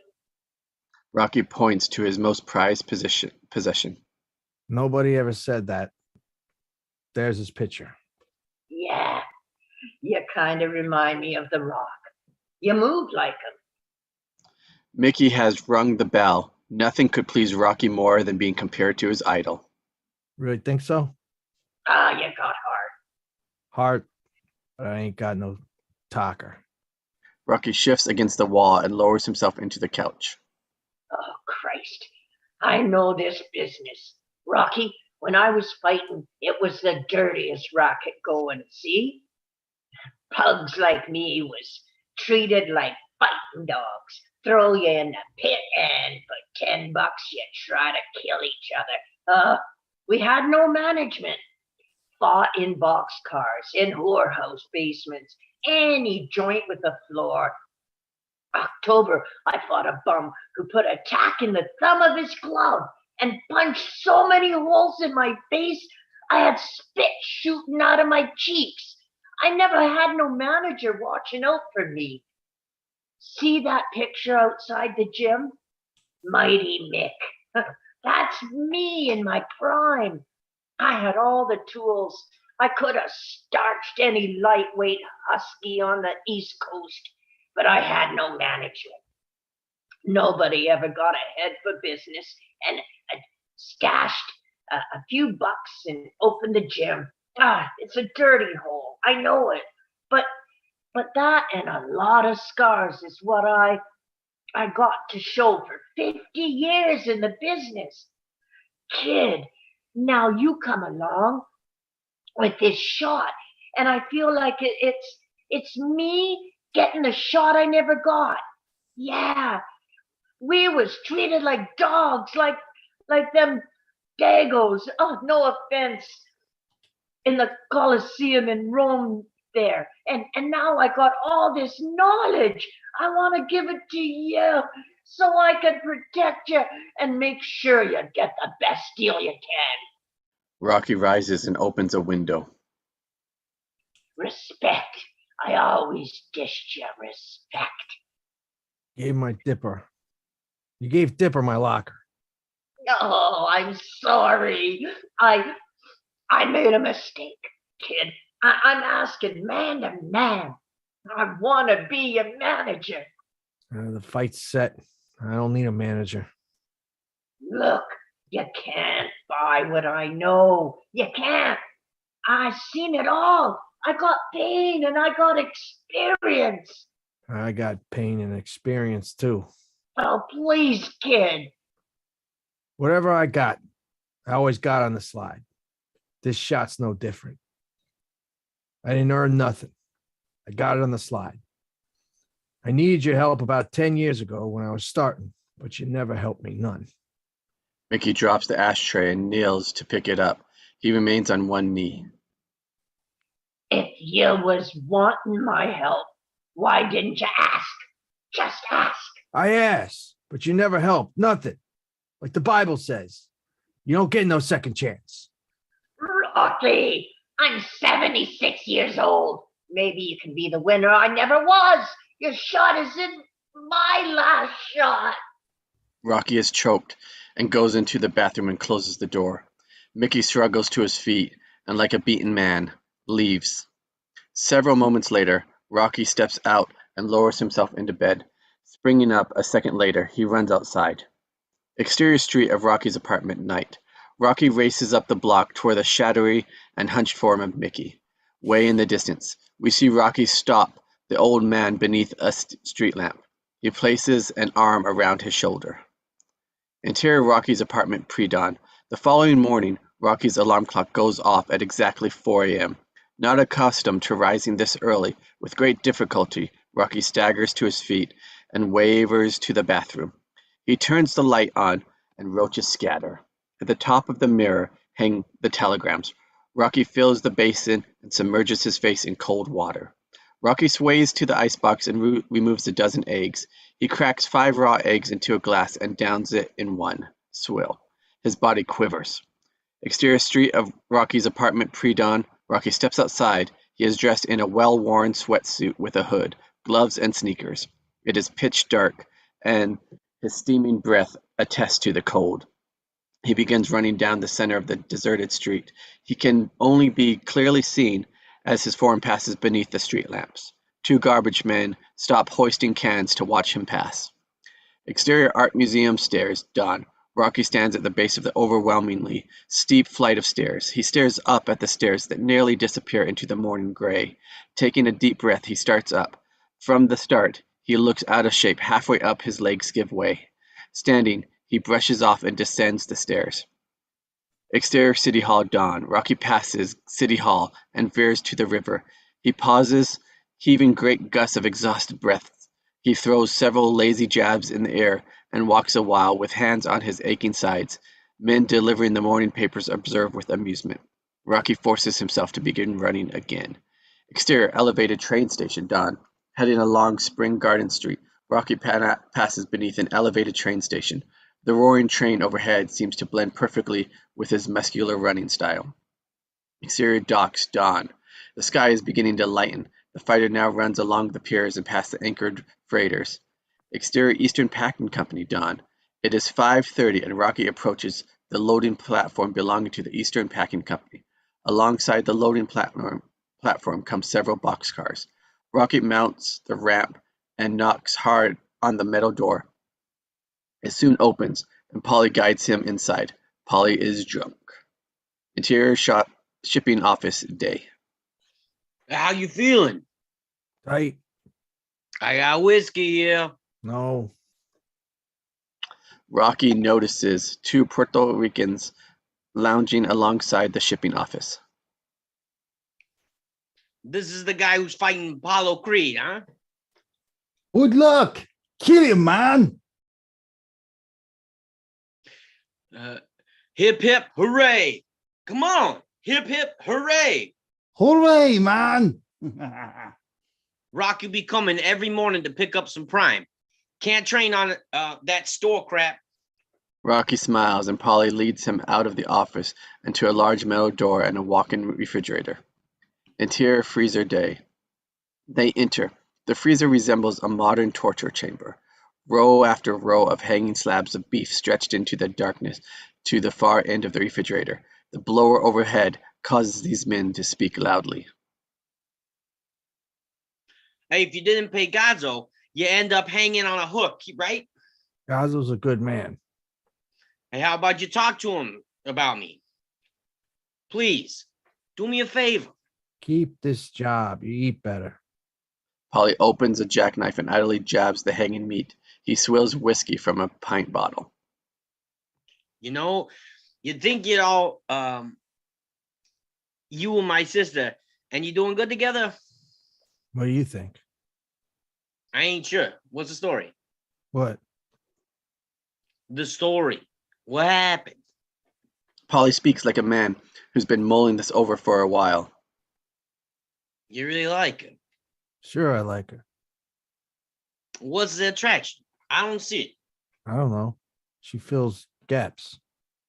What gaps? She got gaps. I got gaps. Together, we fill the gaps. You ballin' her?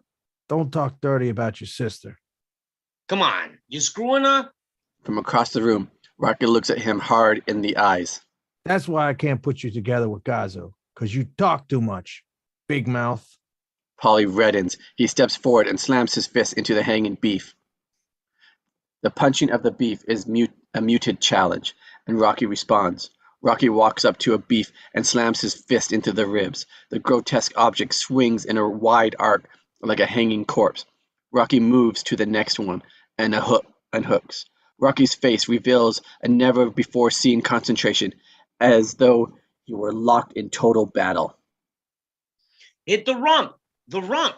You'll break the ribs. Rocky speeds up and continues pounding on the second row of beef. Paulie's eyes widen and his face grimaces with every punch, like he were receiving it. Rocky moves into the dark recess of the refrigerator. Only the dull sounds of his pounding fist can be heard. Rocky works his way to Paulie again. Every hanging beef swings and appears surrealistically alive. Were you going to do that to Creed? They'll take us to jail for murder. Rocky looks at his hands. They are drenched and red up to the elbows in beef blood. Paulie hands him a package of beef. Don't talk dirty about your sister. Rocky takes the package and runs out. Paulie's bleary eyes reveal a fearful respect and slight resentment. Interior Gold Mill's gym. The gym is filled to capacity. The noise is deafening. Rocky pounds a heavy bag. Vicki steps forward and removes a piece of the string from his pocket. Stop. I can't stand it. It's clumsy. You're off balance. He motions to his bullish helper, Mike. He hands him the string. Tie it to both ankles. Leave 2 feet slack. I never had good footwork. Mike completes the task. Forget the footwork. You're off balance. The legs are sticking to everywhere. The Marciano had the same problem, and the string cured it. When you can hit and move without breaking the string, you'll have balance. You'll be a very dangerous person. Two young boys in the street clothes interrupt Mickey. Rocky, could we have your autograph? Sure. Don't you boys ever interrupt when I'm conducting business, or I'll kill you both. Go away. The boys depart. Autographs. You want to be a writer or a fighter? Let's work. Mike looks off across the gym. We got visitors. Mickey strains his eyes to see a group of reporters and news cameramen entering the gym. Can I help you guys? See that camera up over there? We're from Channel 5-7 covering the pre-fight training. I own the place. The reporter has 100 things on his mind. He turns from Mickey and nods to his crew. The other television crews rush to set up. Rolling here. Speed here. We're here at Gold Mills Gym, a Philadelphia landmark of sorts since 1929. The stench of toil permeates every corner. The sweat, a trademark of a unique profession. Yet, the most unique fixture is an unprecedented 50-1 underdog heavyweight named Rocky Balboa. The camera turns to Rocky. Did I do this? Mickey nods and Rocky faces the glaring lights. So much has happened lately. Has it changed your lifestyle much? People talk to me more. How are you preparing for the bicentennial bout? A young punchy fighter yells out. Reading freaking history books, man! The gym explodes in laughter. Oh, we can cut that out later. Apollo Creed says he'll let you stay 3 rounds before he puts you away. Apollo's a great fighter. Do you feel you have a chance? Maybe. He faces Mickey. Mickey whispers in his ear. I'll tear his head off. Do you have anything derogatory to say about the champion? Derogatory? Yeah, he's great. Apollo Creed and his entourage enter the gym. I am the champion of the whole world. The gym freezes. Everyone turns and stares in wonderment. Mickey Goldmill shakes his head in disbelief. He now realizes it is a publicity stunt. Italian Stallion, I come over to tell you to be very smart, and after this fight, donate what's going to be left of your body to science, because after this fight, what's left won't fill a tuna fish can. So beware, mon cher. Apollo turns to the cameras. Rocky is speechless. This classic fight. That's right. This bicentennial fight's going down in the history books because January 1st, I'm going to be the first man to bounce another man off of the planet Pluto. Dipper stands in the far ring, and the attention Rocky is receiving makes him a killer. Now, I got a special announcement. You hear? For the first time in a lot of years, this championship fight is going to be on your home TV. Free. Of course, that's just for Philly. My present to the city. Now, some y'all ain't much on liking me, but you got to admit, Apollo Creed is one dang generous, 100% pure, government-inspected, Afro-American folk hero. Everyone laughs. Dipper moves across the room like a large snake. He brushes people aside and steps behind Rocky. He nudges him. Rocky thinks it's an accident and ignores it. Dipper pushes harder, and Rocky looks questioningly at him. You're nothing, boy. Apollo stops his sales pitch in mid-sentence. The television crew faces Dipper. I say you're nothing. What's happening here? I'm happening. This pig is taking my shots, and I is a contender. He's nothing. Yo, Dipper. Spar me Where- in front of these here TV dudes. I knock you on your butt to Jersey. Dipper's fat black trainer holds out his hands, and Dipper slaps them soul style. You can forget about sparring, kid. You know I is the best man here. You said so yourself. Why let Rocky here take a chance on cutting or breaking a hand? Take a shower, Dipper. Don't mouth me, old man. I'll knock you out too. Come on, spar me. Let everybody see who's got the heat around here. Silence looms over the gym. Apollo is apprehensive. The scene is becoming too real. The frightened television crew slyly begins pulling away their expensive equipment. Man, you best keep them cameras out. Fight me, boy. Let Creed here see the kind of punk he's fighting. Mike forces his way through the crowd and stands behind Rocky. Don't chance it, man. He's sick. This is getting out of hand. Rocky will fight in the ring January 1st. Not here. You gross old man. Not yellow. Cautious. See, it's very easy for a fighter to accidentally hurt. Dipper suddenly steps forward and slaps Rocky very hard across the side of the head. The gym becomes stone cold. Dipper is in total command and enjoying every moment of it. If you're afraid to fight me, then get down and kiss my feet, boy. Mickey looks nervously around and knows it's only seconds before the blood will run. Rocky stands motionless. Let's take a walk, Rock. Please, don't take a chance. He wants to hurt you so you can't fight. Rocky swallows his pride. He still has a string around his ankle. He starts to shuffle away with Mickey. Dipper steps forward and viciously slaps Rocky again. Mike jumps forward. Why you trying to cut him, man? Back off, scumbag, or I'll bite your face. Dipper cuts loose with a hook and knocks Mike flat. The room reeks in fear. Apollo's eyes flick back and forth between Rocky and Dipper. Apollo taps his bodyguards and they begin to ease away. Now, boy, kiss my feet. Rocky eyes his friend lying on the floor. He shuffles forward and stands before Dipper. Kiss him. Rocky looks at Mickey, then lowers his eyes to Dipper's feet. Dipper smiles. Rocky starts to bend forward towards the shoes. Without warning, he explodes with a pair of combinations into Dipper's exposed ribs. A crack is heard, and Dipper sinks to the floor in a pain. The room is silent except for Dipper's moaning. Apollo is stunned by the scene. The gym has become a very gloomy place. He eyes Rocky with admiration and a hint of apprehension. He leaves. Mickey is the first one to shake off the chill. He shakes his fist at the reporters and puts his arm around Rocky. The kid's got cannons. Print that. The crowd disappears, leaving Dipper, a pathetic and broken figure, lying on a dirty gym floor. Interior, Rocky's apartment night. They enter the dismal apartment. On the floor are at least 10 telegrams. Rocky scoops them up and tosses them aside. Next to the door is a pile of over 100 telegrams. Don't you open them anymore? They either say, kill the guy or hope you die. Well, what do you got in the bag? Adrian steps to the window. She pulls a pair of short but lovely curtains from a shopping bag. The colorful curtains glare in the dark room. Like? Sharp.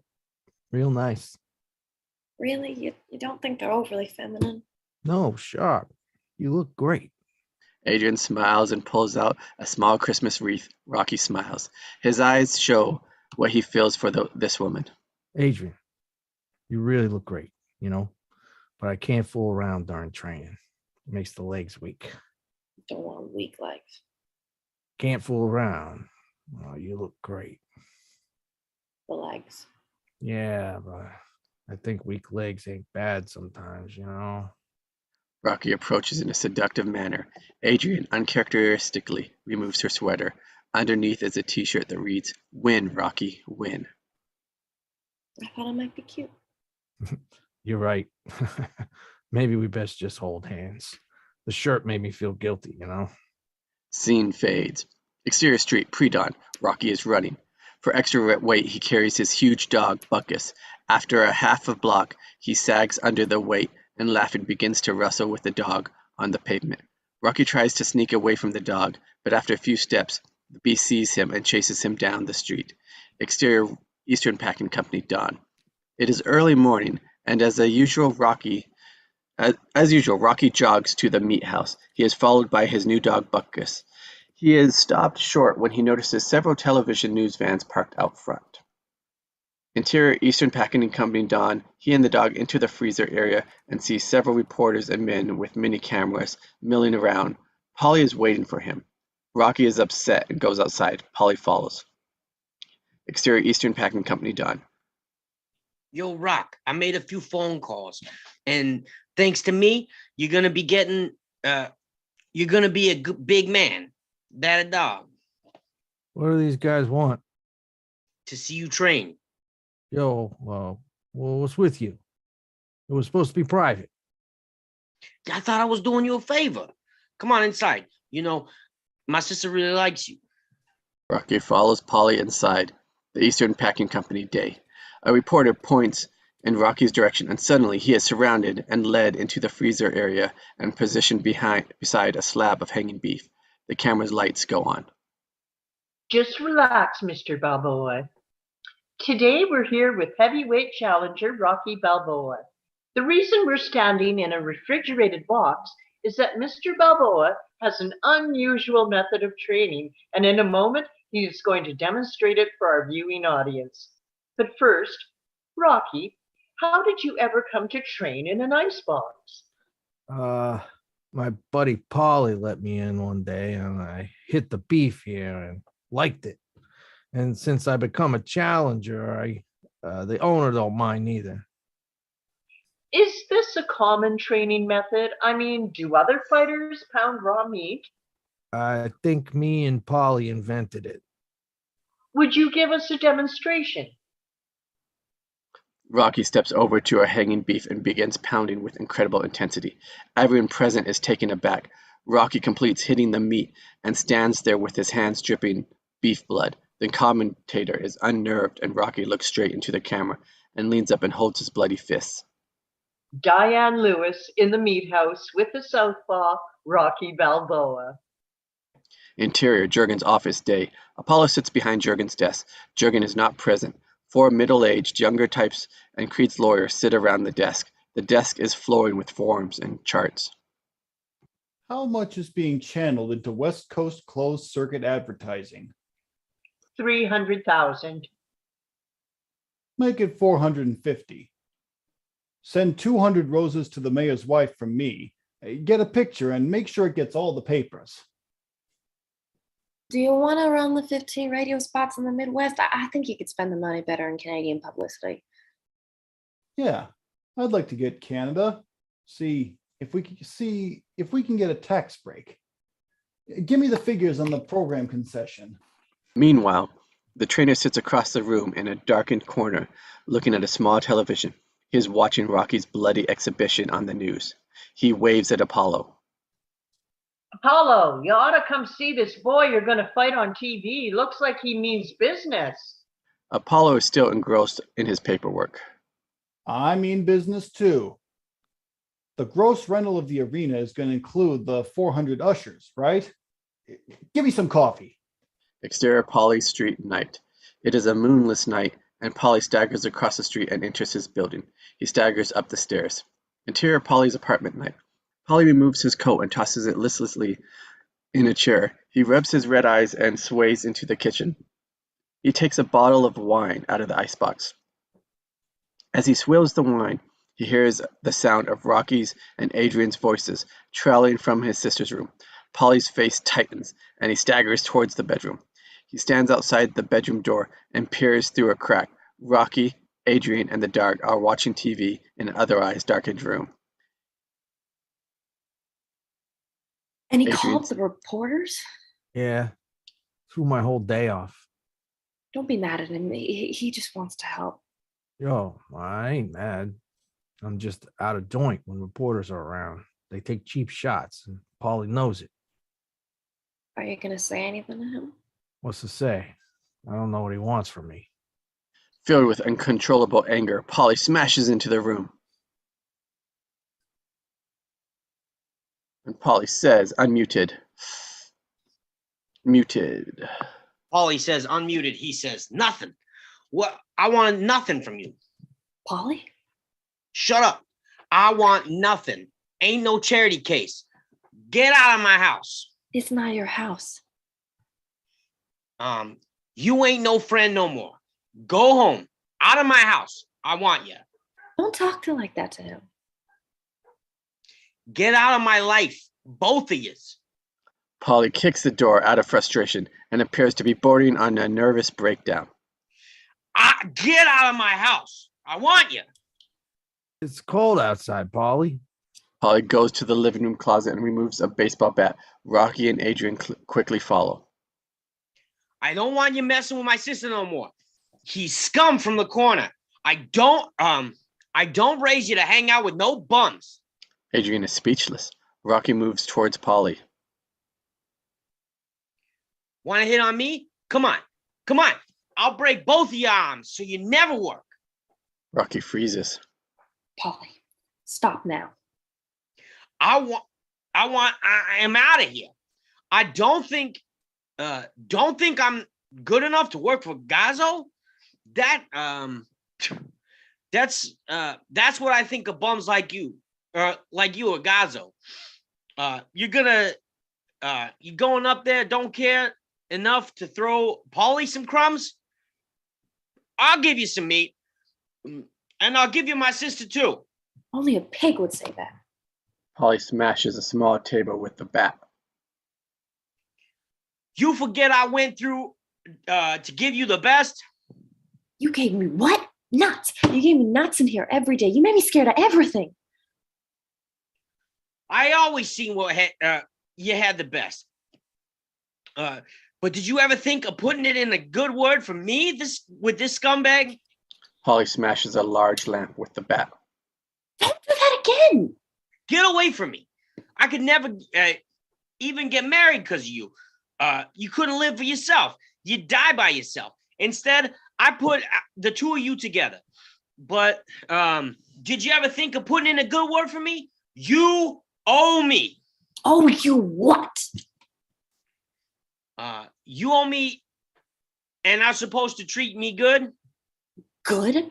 God, Paulie, I've been treating you like a baby since I can't remember. It's so long. I'm the only one who feeds you and puts you in bed when you can't stop. And it's you that made me feel like a loser. That's why you call me a loser. What kind of name is that? So you can blame me for not remembering to talk about when you're on with Rocky? I don't owe you, Paulie. You owe me. The brother flares up and threatens Adrian with the bat. You busted! What? You're a virgin. You let him in your pants, didn't you? You pulled down your pants and you said, let him have it, didn't you? Mortified, Adrian runs to his room. Rocky steps to Paulie. Hey. Paulie cocks the bat back and tenses. Rocky remains still. Look, I can't haul no meat no more. What can I do about it? Christ, I've been begging you for a break until I'm sick inside. What break, huh? What break? Who am I to give breaks? I'm a fighter. You haul meat. You do what you do, and I do what I do best. That's it. That's life, man. Paulie looks ashamed.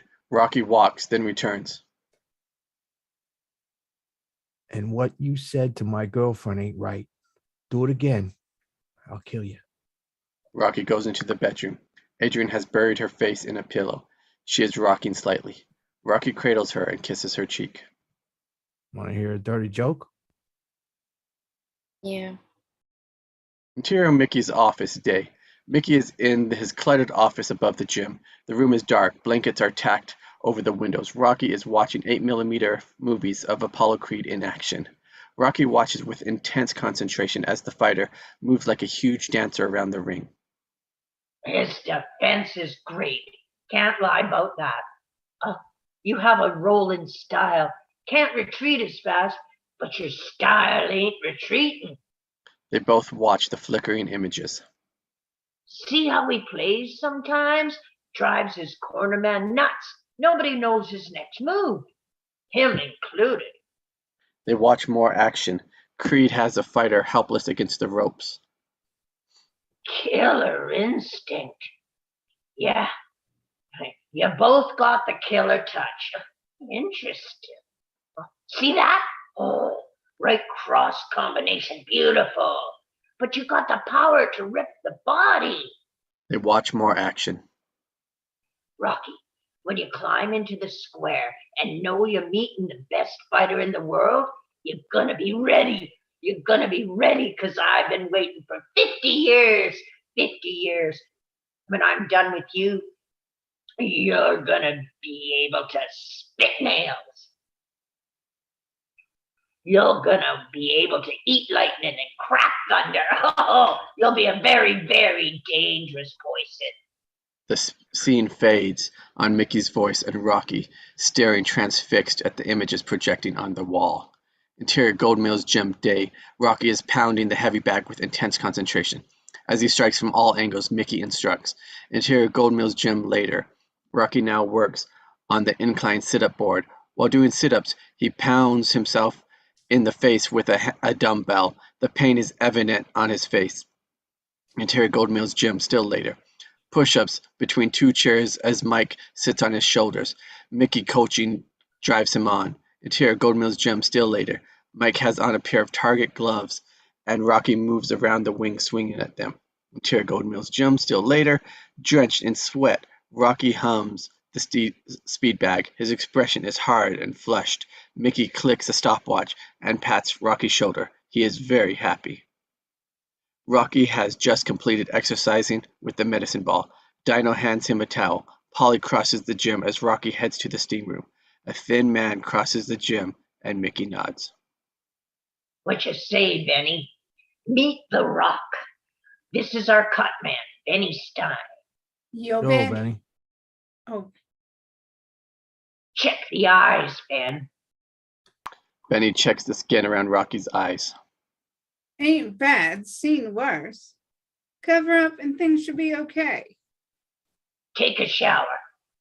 Heading towards the shower, Rocky is intercepted by Paulie, who transverses the gym. He stops Rocky at the shower room entrance. Yo, Rocky. I think I found an angle. We can make some bread using your name. You mind? Exhausted, Rocky studies Paulie's face for a moment and nods. Yes. Rocky sways into the shower room, and Paulie strides off. Exterior street day.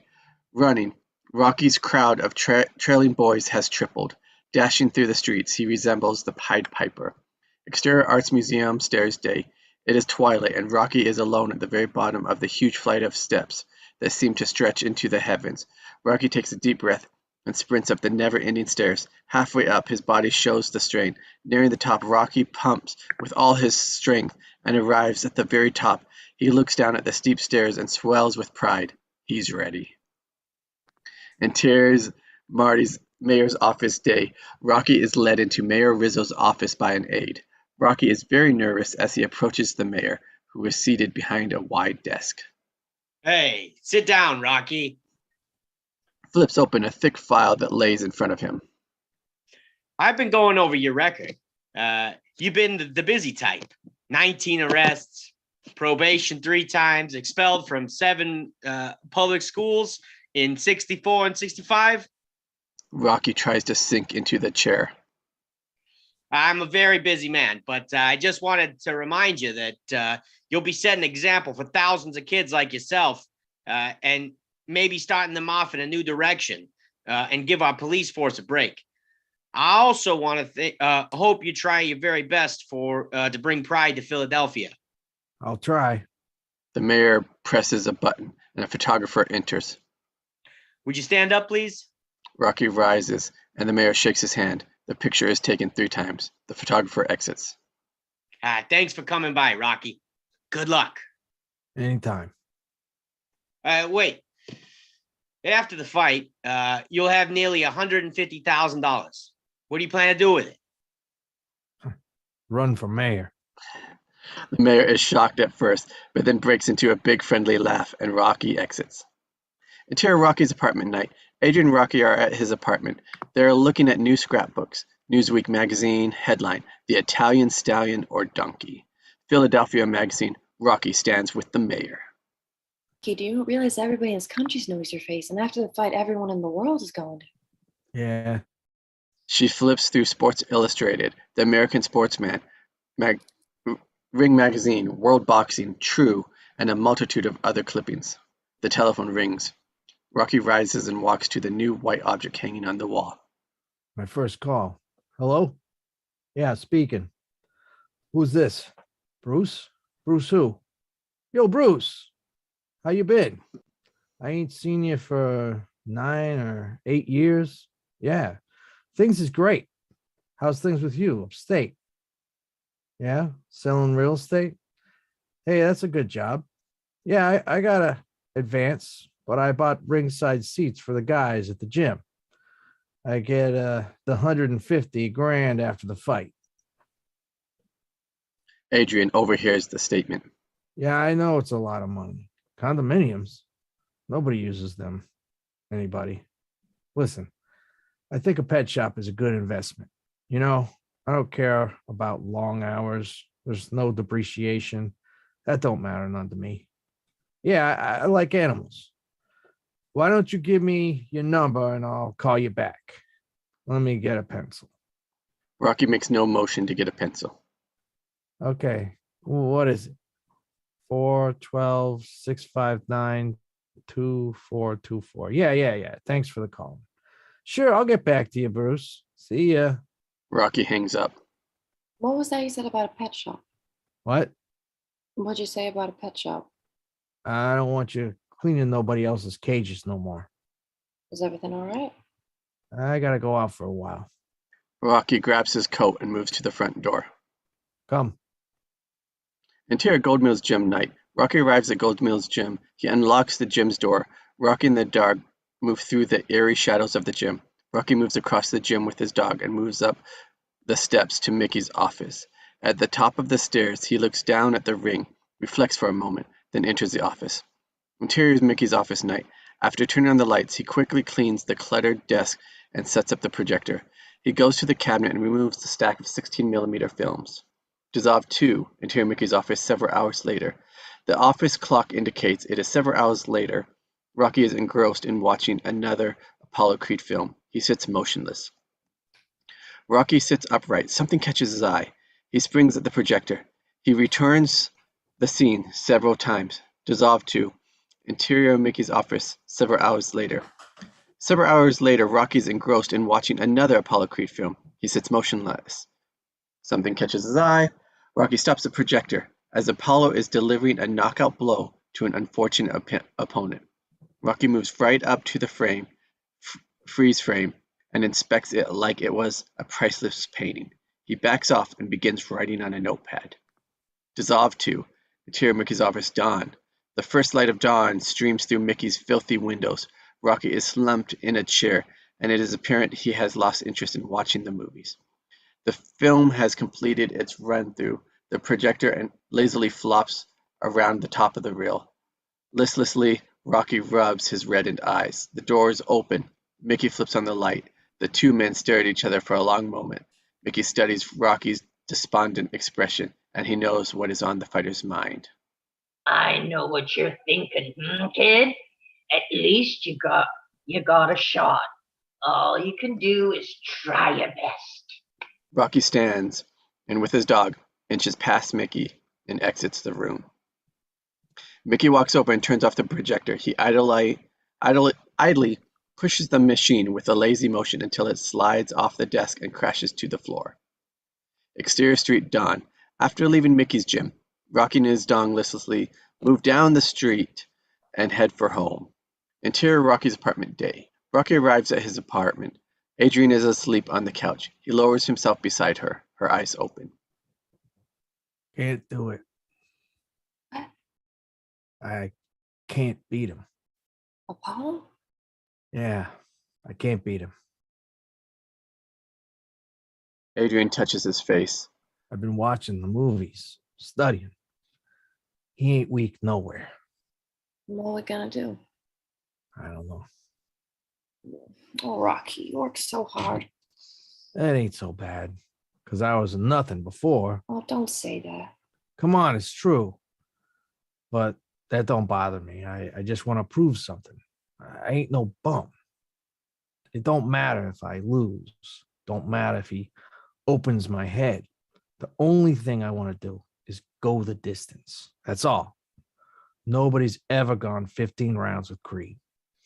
If I go them 15 rounds and that bell rings and I'm still standing, I'm going to know. Then I weren't just another bum from the neighborhood. Adrian touches Rocky's face. The fighter gently lowers himself beside his woman. No fooling around. Interior, arena night. It is the night of the bicentennial fight. The location is the Philadelphia Spectrum. The Spectrum is filling to capacity. Grandly dressed celebrities and wealthy fight fans lower themselves into their ringside seats. Nearly everyone is holding a red, white, and blue sweater. The arena is decorated in tons of patriotic red, white, and blue. High above the ring are huge posters of George Washington, Abe Lincoln, Dr. Martin Luther King Jr., Ben Franklin, and Apollo Creed. Interior, Apollo Creed's dressing room night. Apollo Creed sits in his dressing room. It is dead silent except for some noise that filters under the door from the arena. It is a close-up of Apollo's hand being taped. The rasping sound of the adhesive tape is very pronounced. Interior, Rocky's dressing room night. The atmosphere is identical to Apollo's dressing room. Adrian watches in silence as Mike wraps Rocky's hand. Again, the most pronounced sound is the rasping of the adhesive tape. Interior, Apollo's dressing room night. Apollo's other hand is being wrapped, dead silence except for the tape and Apollo's breathing. Interior, Rocky's dressing room night. Rocky's other hand is being wrapped in a close-up. The only sound is the tape and Rocky's mounting breathing pattern. Interior, Apollo's dressing room night. Close-up of drops being placed in his nose to help increase his intake of oxygen. The tremendously magnificent sound of Apollo taking in air. Interior, Rocky's dressing room night.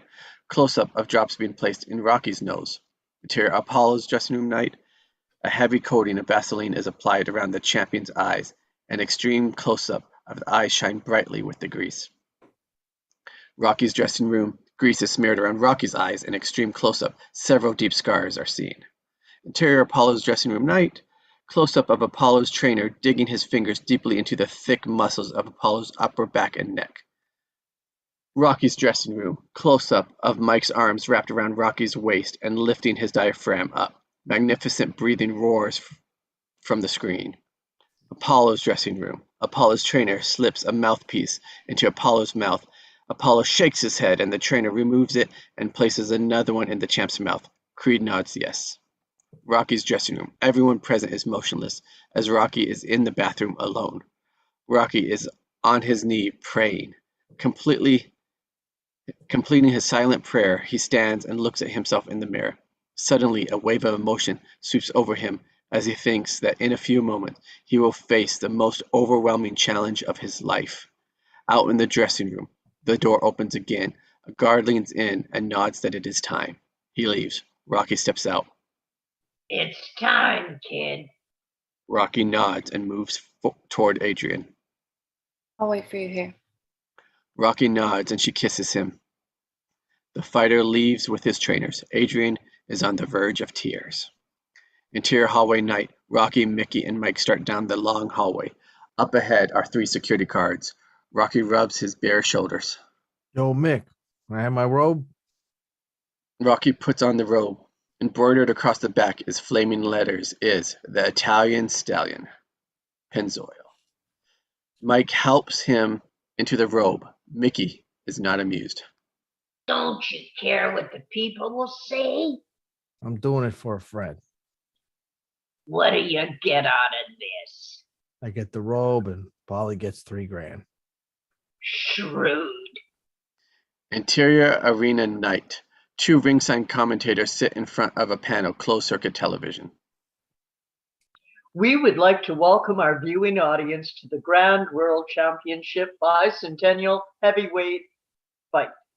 The first major event of the bicentennial year, a point of interest, is that the fight is being beamed to more than 750 million fans in theaters in nearly every corner of the world. I would like to welcome an old friend and co-commentator for this evening's event, Jimmy Michaels. Oh, thank you, Bob. The electricity is everywhere tonight. Rocky Balboa, a 50-1 underdog, is living a Cinderella story which has captured people's imaginations all over the world. To quote a popular sports magazine, the fighting style should be the caveman against the cavalier. From the increase in sound, it appears the challenger is now approaching the ring. His record is 44 wins, 20 losses, and 38 knockouts. I only wonder if this man has the skill to go past 3 rounds. Vegas odds say no. Another angle. A wedge of uniformed guards knife down the aisle to the ring. Many people wish Rocky well as he passes. People also hurl insults. From the expression on Mickey's face, it is also the greatest night of his life. The audience are familiar faces from the gym. From the back of the arena, a roar goes up. Apollo Creed is in a mock boat dressed like George Washington. He throws silver dollars. The noise builds to deafening proportions. Creed's trainer holds the rope and Creed bounds into the ring. He tears off the Washington outfit and it is clearly seen that Apollo Creed is garbed in an outrageous Uncle Sam outfit. On his head is red, white, and blue sequined top hat. The robe is sequined red, white, and blue. His boxing trunks are red, white, and blue, silk with stars around the waistband. The boxing shoes match the trunks. On his chin is a pointed white Uncle Sam beard. You could go deaf with the noise. It undoubtedly means champion Apollo Creed is heading towards the ring. Am I seeing things right? Creed is approaching the ring in a boat. Is he supposed to be George Washington? Obviously so. It's been confirmed that it is definitely an impersonation of George Washington. A great way to start 1976 off. I agree. Immediately, Creed begins gracefully dancing in a wide circle. He passes within inches of Rocky in his Uncle Sam outfit. I want you. I want you. The crowd loves the taunting. Apollo Creed floats back to his corner. Oh, don't let him get you tight. What do you think that outfit costs? Another angle. The announcer steps to the center of the ring. Several men in suits stand against the rope. Paulie is dressed nicely and sits at Real's side with a pretty blonde escort. Rocky waves at him. Paulie waves back and secretly gestures at his date. Rocky smiles and gestures back. Ladies and gentlemen, welcome to the Bicentennial Heavyweight Championship fight. We are very proud to have with us 4 former great champions. Ladies and gents, the one and only Manessa Mahler, Jack Dempsey. The crowd roars and Jack Dempsey waves and goes to Creed's corner, then Rocky's. Good luck, kid. He moves off. Christ, Jack Dempsey. Another angle.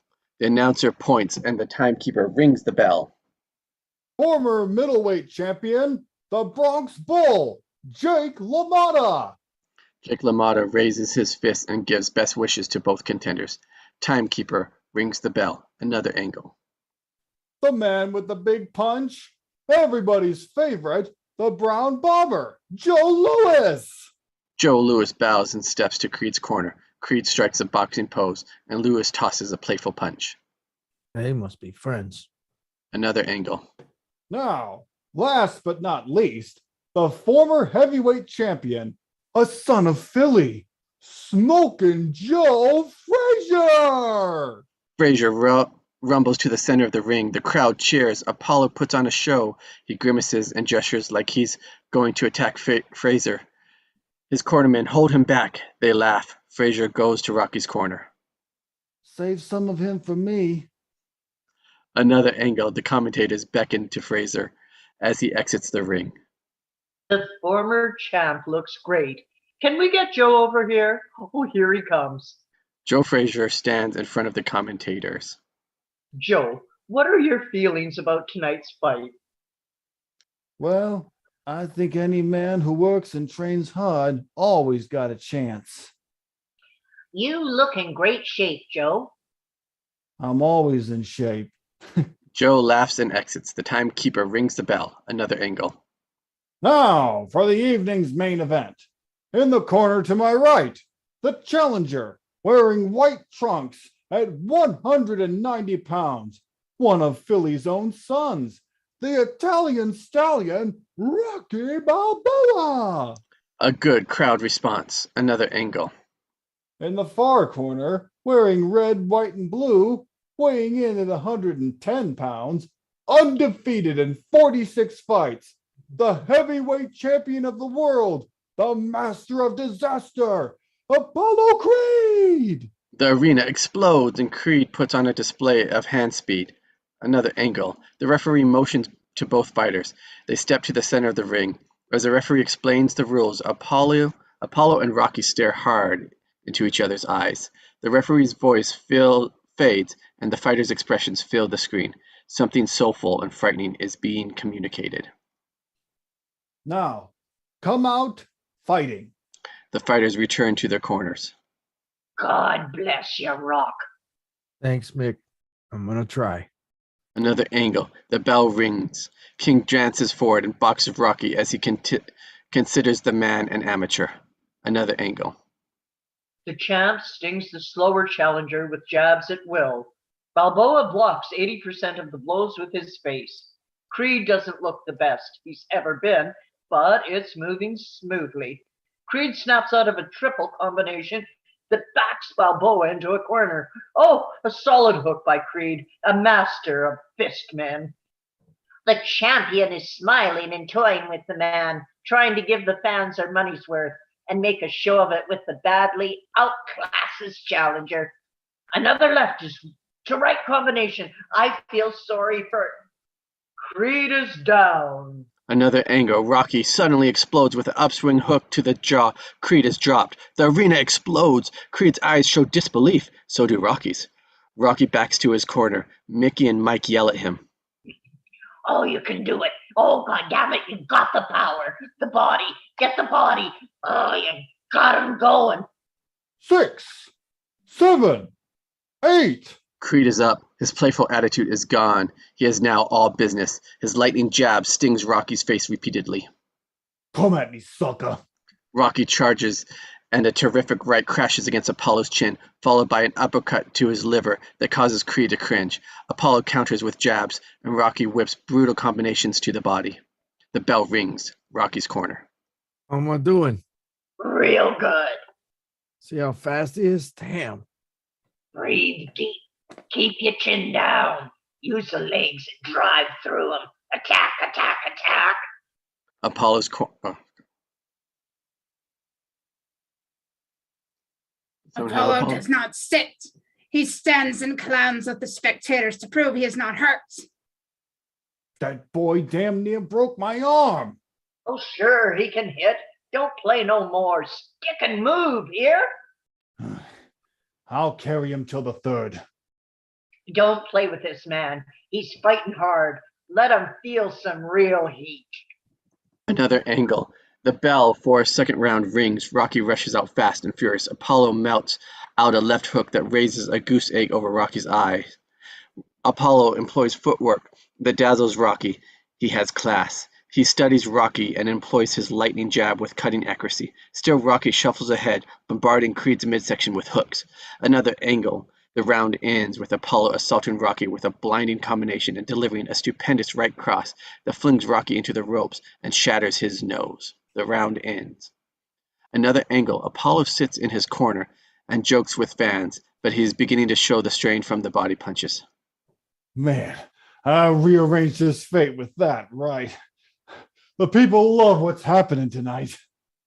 People, nothing. You in a fight, my man. You best believe what you hear. Knock that boy out soon, and let's go home. Another angle. Rocky sits as Mickey and Benny try to reduce the swelling around his eyes. The nose is shattered. Oh, your nose is broke. God damn. How's it look? Can't hardly tell. Oh, don't swallow the blood. Go for his ribs. Don't let him breathe. The guy's great. Why don't you tell him you're a fan? Another angle. The commentators are caught up in the action. They speak rapidly into their microphones. If you had asked anyone who knows boxing, they never would have predicted a first round knockdown and the second round punishment to the body of the champion. Most fighters would tell you receiving a great body punch is the next worst thing to dying. Round 3 ready to start, and should be interesting to see if Creed can put the challenger away. There goes the bell. Another angle. Round 3. Apollo comes out dancing. He skips and sidesteps Rocky's sledgehammer hooks, an expert ring general. Apollo uses the ring fully. Rocky keeps tearing in, and Creed meets the bombing attack that causes thick swelling. Near the end of the round, Rocky fires a penetrating punch to the heart. Apollo almost sprints out of his corner, feints, and throws a pair of left-right combinations. Balboa drops beneath the left uppercut and lands a very solid shot on Creed's temple. Not much movement from Balboa. Duck a left, a right, another left, and explodes with a right hook to the temple. I mean, explodes. The champ backs off. Oh, there's no way Apollo expected this kind of hitting power. No way. But the brilliant ability of the champion to master situations like this is one of his most outstanding traits. Creed tosses a perfect right hand that rocks Rocky. Creed on the offensive. Balboa takes the punishment and counters with a left flush over the heart. Oh, that hurt. The wallop knocks Apollo off balance. The camera goes to a steep angle shot from the floor vertically up to Apollo's body. The scene goes into slow motion. Rocky releases a terrifying uppercut that opens a gash under Creed's eye. Creed's face contorts with excruciation. Cover your face! Cover up! My man's cut! My man's bleeding! Get ready! Another angle. The bell sounds. Apollo's corner works frantically to close the wound. The ring doctor inspects the cut. Dad? Talk to me, man. Deep, but not possible. That man's taking his job too serious. He's moving to your left. Now don't let him do no more. Dance and stick. Here, don't play. I know you're feeling, but don't play. He got lucky. Luck! Oh, you fighting a crazy man, but you got him hurt bad. More ice now. Another angle. Rocky's face is in very bad shape. Not cut, but wretchedly swollen around the eyes. How you holding up, kid? Fine. That guy's great. Give me the water. You getting tagged with this right. I think you should feint left and high. Hook 'em. Benny, check the eyes. Can you see? See what? You're sapping his strength. He's losing steam. He ain't losing nothing. Keep on him. You're doing great. Series of shots. In the next 10 rounds, Apollo cuts and slashes Rocky to ribbons, but pays dearly. Both eyes and lips are cut. Welts across the midsection attest to Rocky's body battering. Interior Rocky's dressing room. Night. Adrian is unable to remain alone. She is lured by the growing roars of the fans. She exits the dressing room. Interior Arena Hall night. Stepping out of the dressing room, she walks down the corridor. The mounting chairs make her speed up. She opens the door at the end of the corridor and is hit by a thunderous wave of sound. The guard at the door inspects her and goes back to watching the fight. Interior Arena night. Adrian stands at the rear of the arena and watches the battle. She's entranced by the power of it all. Back in the ring, Rocky keeps grinding ahead. He plants a thumping left over the champion's heart, and Creed winces. Rocky is game, but losing. At ringside, Paulie is frantic. He is leaving the fight from his seat. Mr. Gazzo and his bodyguard watch from second row. Gazzo looks proud. The bodyguard impassive. Interior Andy's bar night. A huge lively crowd look at the television over the bar, and they see Rocky driving Creed against the ropes and cheer loudly. Ooh, the Rock's got real stones. Interior Arena night. The men are fighting with appalling tenacity. Rocky rips and tears into the body. Apollo counters with ceaseless stream of rapier-like lefts. The challenger is seriously outclassed. Come on, let me cut you. Rocky wades in, and Creed employs incredible footwork. He sets himself and cuts loose with a thunderbolt right across Rocky's already broken nose. Blood sprays from the wound, and red droplets drip from his chin. Rocky takes merciless beating and is staggered by a torrent of combinations. Rocky's eyes are closed, but Creed cannot drop him. The bell rings. Another angle. The commentators shift in their seats. Without a doubt, this is the most punishing brawl I have ever seen. The ringside audience is spotted with blood. This fight should have been stopped rounds ago, but Rocky Balboa refuses to fall. Not only has he refused to fall, but he has beaten the champion's body without mercy, and the bout has become a vicious slugfest. Another angle. Apollo's corner is in turmoil. The champion is definitely hurt. My side.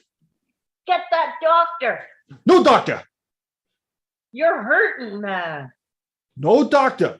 I'm feeling good, bro. I'm feeling good. Another angle.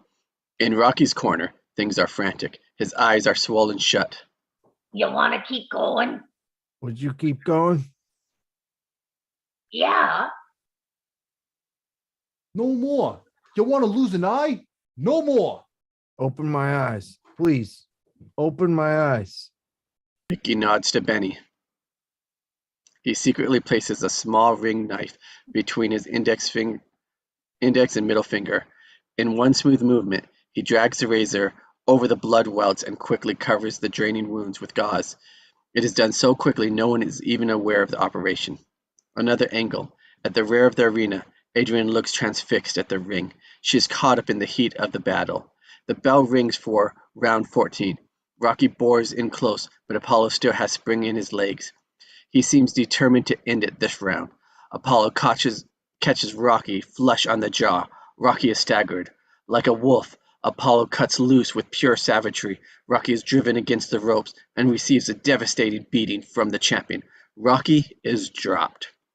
Rocky sits stunned in the middle of the ring. Everything is a distortion. He looks familiar faces, and as though to ask for help. Mickey and Mike scream frantically for him to stay down. 6, 7, 8. Rocky gets to his feet and tenses with renewed energy. He is like a wounded wild animal. The tide suddenly turns. Rocky drops low and catches Apollo with a pair of terrific body punches that seem to drive Apollo's diaphragm up to his throat. A crack is heard. The glaze of pain covers Apollo's eyes. It is the only supreme effort that keeps the champion upright. Apollo is badly hurt. He is bent over. Rocky moves towards Apollo. Apollo flicks dread jabs to Rocky's eyes. The Italian wades in with punches that seem to bulge out Apollo's back. Creed takes the punishment like a stoic. Blood is running from Apollo's mouth. In the clinch, he leans over Rocky, and it drips down the Italian's neck and shoulders. Apollo shields his wound from the ringside judges and continues to fight. The bell rings. Apollo's men rush out and guide him to his corner. Ribs broke. Blood trickles from the corner of Apollo's mouth. The trainer feels the ribs. Oh, you're bleeding inside, man. Get that doctor. One more round. Don't kill yourself, man. Let the doctor stop the fight. Stop jiving. Cover the ribs. Look here. Elbow down. Tight, tight. Stand straight. You're the best. You're the best. Thanks. Rocky no longer resembles himself. His face has completely been beaten to jelly, but his mood is buoyant. How do I look out there, Mick? Great, kid. Great. The ring doctor leans over Rocky and checks his eyes. One more round. How do you feel? Rocky is approaching with the supreme moment of his life. He cannot be bothered with pain or doctors. Fine. Go away. I'm going to make it. I'm going to make it. Everyone is distraught over Rocky's dangerous condition. We gotta stop it, kid. You gave it your best shot. Nobody's gonna say you didn't give it your all. I can't let you go out. Rocky stands and eyes them all. I'll kill you all. Don't stop nothing. Another angle. The bell rings. Apollo moves cautiously out of his corner and circles to Rocky's right. Another angle. The commentators stare unansweringly at the fighters. The fight has slowed down to a near standstill. Creed circles to Rocky's right. The spectrum is nearly silent. Neither fighter has made a motion to throw. I've never seen anything like it in the last round of a championship fight. Apollo spits blood on the canvas. It appears he's protecting his right side. His ribs were probably injured at the end of the round 14. It's confirmed, unofficially. Creed's ribs may be broken. Apollo fakes a left and throws a big right, tired right. Oh, Balboa's mouthpiece is out. Creed attacks with one hand. Apollo feints and Rocky falls for it. The champion unleashes a lethal blow to the side of the head that jolts Rocky's mouthpiece into the second row. Rocky sags against the rope in a crucified position. The insane crowd leaps to their feet. Rocky's bloody teeth snarl at Apollo, and he waves him to come ahead to fight toe-to-toe. Apollo obliges, with a wary but effective burst of rights and lefts that have KO written on every punch. Rocky counters the assault blow for blow. Give me your best. Mickey looks at the clock. 10 seconds to go. Give me your best. Blood sprays over the ropes and onto the ringside photographers. They are horrified and wipe away the blood. The fighters stand toe-to-toe and drag every remaining bit of strength from their souls and beat each other without mercy. They look hypnotized and have entered a dimension far beyond blood and pain. 6, 5, 4, 3, 2, 1. The bell rings. The arena explodes with thunderous approval. The cornermen rush to the collapsed fighters. In the midst of all the confusion, both fighters look at each other with unabashed respect. They stand like blood-drenched gladiators on the most dramatic night of their lives. As though retreating from some unspoken command, they both step toward each other and embrace. Apollo whispers in Rocky's ear, Ain't gonna be no rematch. Don't want one. Mickey comes over and separates them and leads him back to his corner. Mickey embraces him. The announcer enters the ring with a microphone. Attention, please. Attention, ladies and gentlemen. Tonight, we have had the rare privilege to have witnessed the greatest exhibitions of stamina and guts ever in the history of sports. The crowd roars. Ladies and gentlemen, we have a split decision. Apollo did not expect this and tenses. His corner nervously tries to reassure him. It does no good. Rocky did not expect this either and looks in confusion at Mickey, but Mickey is frozen with anticipation. Judge Walker scores it 8. 7 Creed. Judge Roseman scores it 8-7 Balboa. Apollo is rigid. Fear radiates from his eyes. To lose the crown on this night after the fight he fought would kill him. A silence has blanketed the arena. Judge Connors scores it 9-6 Creed. Winner and still heavyweight champion of the world, Apollo Creed! Rocky sorely smiles and looks and waves at the cheering fan that circle the ring and reaches out towards him. Mickey grabs Rocky's hand and raises it. The crowd roars. I don't care what they say. You're a winner. Yo, can I have my locker back? Mickey and Rocky look at each other and grin. Mickey hugs Rocky like a son. Mickey raises Rocky's hand again. Rocky turns away from Mickey and pats Benny, the cut man's shoulder. Benny smiles wearily. Rocky stares across the ring at Apollo Creed, who stands victorious, but his face and body are badly distorted. The two men lock stares that reflect admiration. Apollo climbs out of the ring, and the fans crush forward, screaming his name and waving red, white, and blue banners. Rocky also climbs out of the ring and waves of frantic well wishes of fans rumble forward. Mickey's eyes show mounting apprehension as the fans become abnormally active. They shove the police aside and clutch wildly at Creed. Creed's army of bodyguards swing angrily at the crowd, but they are soon engulfed by screaming waves of humanity. Apollo is suddenly hoisted into the air and is being carried along by a legion of fans. On the opposite aisle, Rocky is experiencing the same overwhelming adulation by his fans, but does not seem to be frightened by it, like Apollo. Mickey tries his best to control things, but his voice is drowned out by the growing clamor. The fans shove the guards aside and hoist Rocky to their shoulders. Rocky and Apollo's fans are aggressively competing against each other, chanting, "Creed! Creed! Creed!" Rocky's fans counter by bellowing, "Rocky! Rocky! Rocky!" Paulie tries to get Rocky, but is shoved aside and starts swinging. Both Rocky and Apollo are completely at the mercy of the crowd. They are being passed overhead and remain helpless as their bodies floating up the aisle on the sea of hands. The chanting is deafening. Fearful that Rocky is in danger, Adrian tries to move forward. Running headlong into the crowd, she angles through the mass to get to Rocky. She is manhandled and shoved in a multitude of directions, but she keeps her feet. She sees him. In the distance, Rocky floats into view. Adrian flattens against the wall and waits for the procession to pass. The procession approaches, and she clearly sees Rocky's unbelievable, battered but smiling face. He appears to be king of the world. The procession approaches and passes Adrian. She jumps on her toes and waves frantically, but is not seen. She screams Rocky's name. Somehow, the delicate voice knifes through the racket and reaches Rocky. Rocky frantically looks in all directions and barely manages to see Adrian jumping up and down, waving.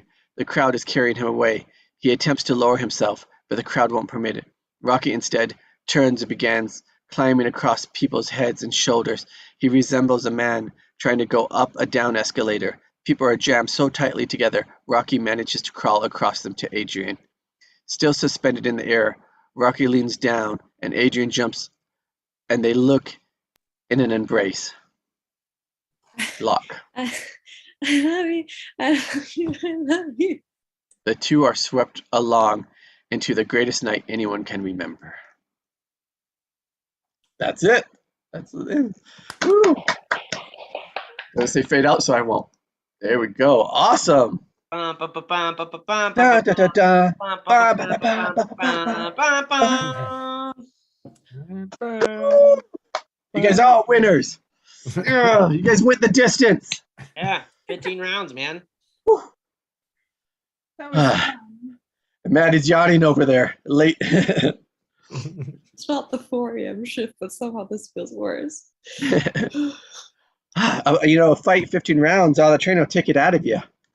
So, great job. I can't wait to talk about it more, but in case any of you have to go because it is late and you are tired, let's go around and let everyone say what they're up to and where to find them and any of that other jazz. So, the trainer with the most, Vicki, Dykes! That was a lot of fun. Let's see. Last Saturday, I did another Shakespeare reading. That was a lot of fun. And Friday, my improv group is getting together for the second time after having a very, very, very long break. So that's really exciting. I'm really enjoying my improv. If you want to get a hold of me, I'm on Facebook under the name Vicki Dykes, and I am on Instagram, YogaGramma7.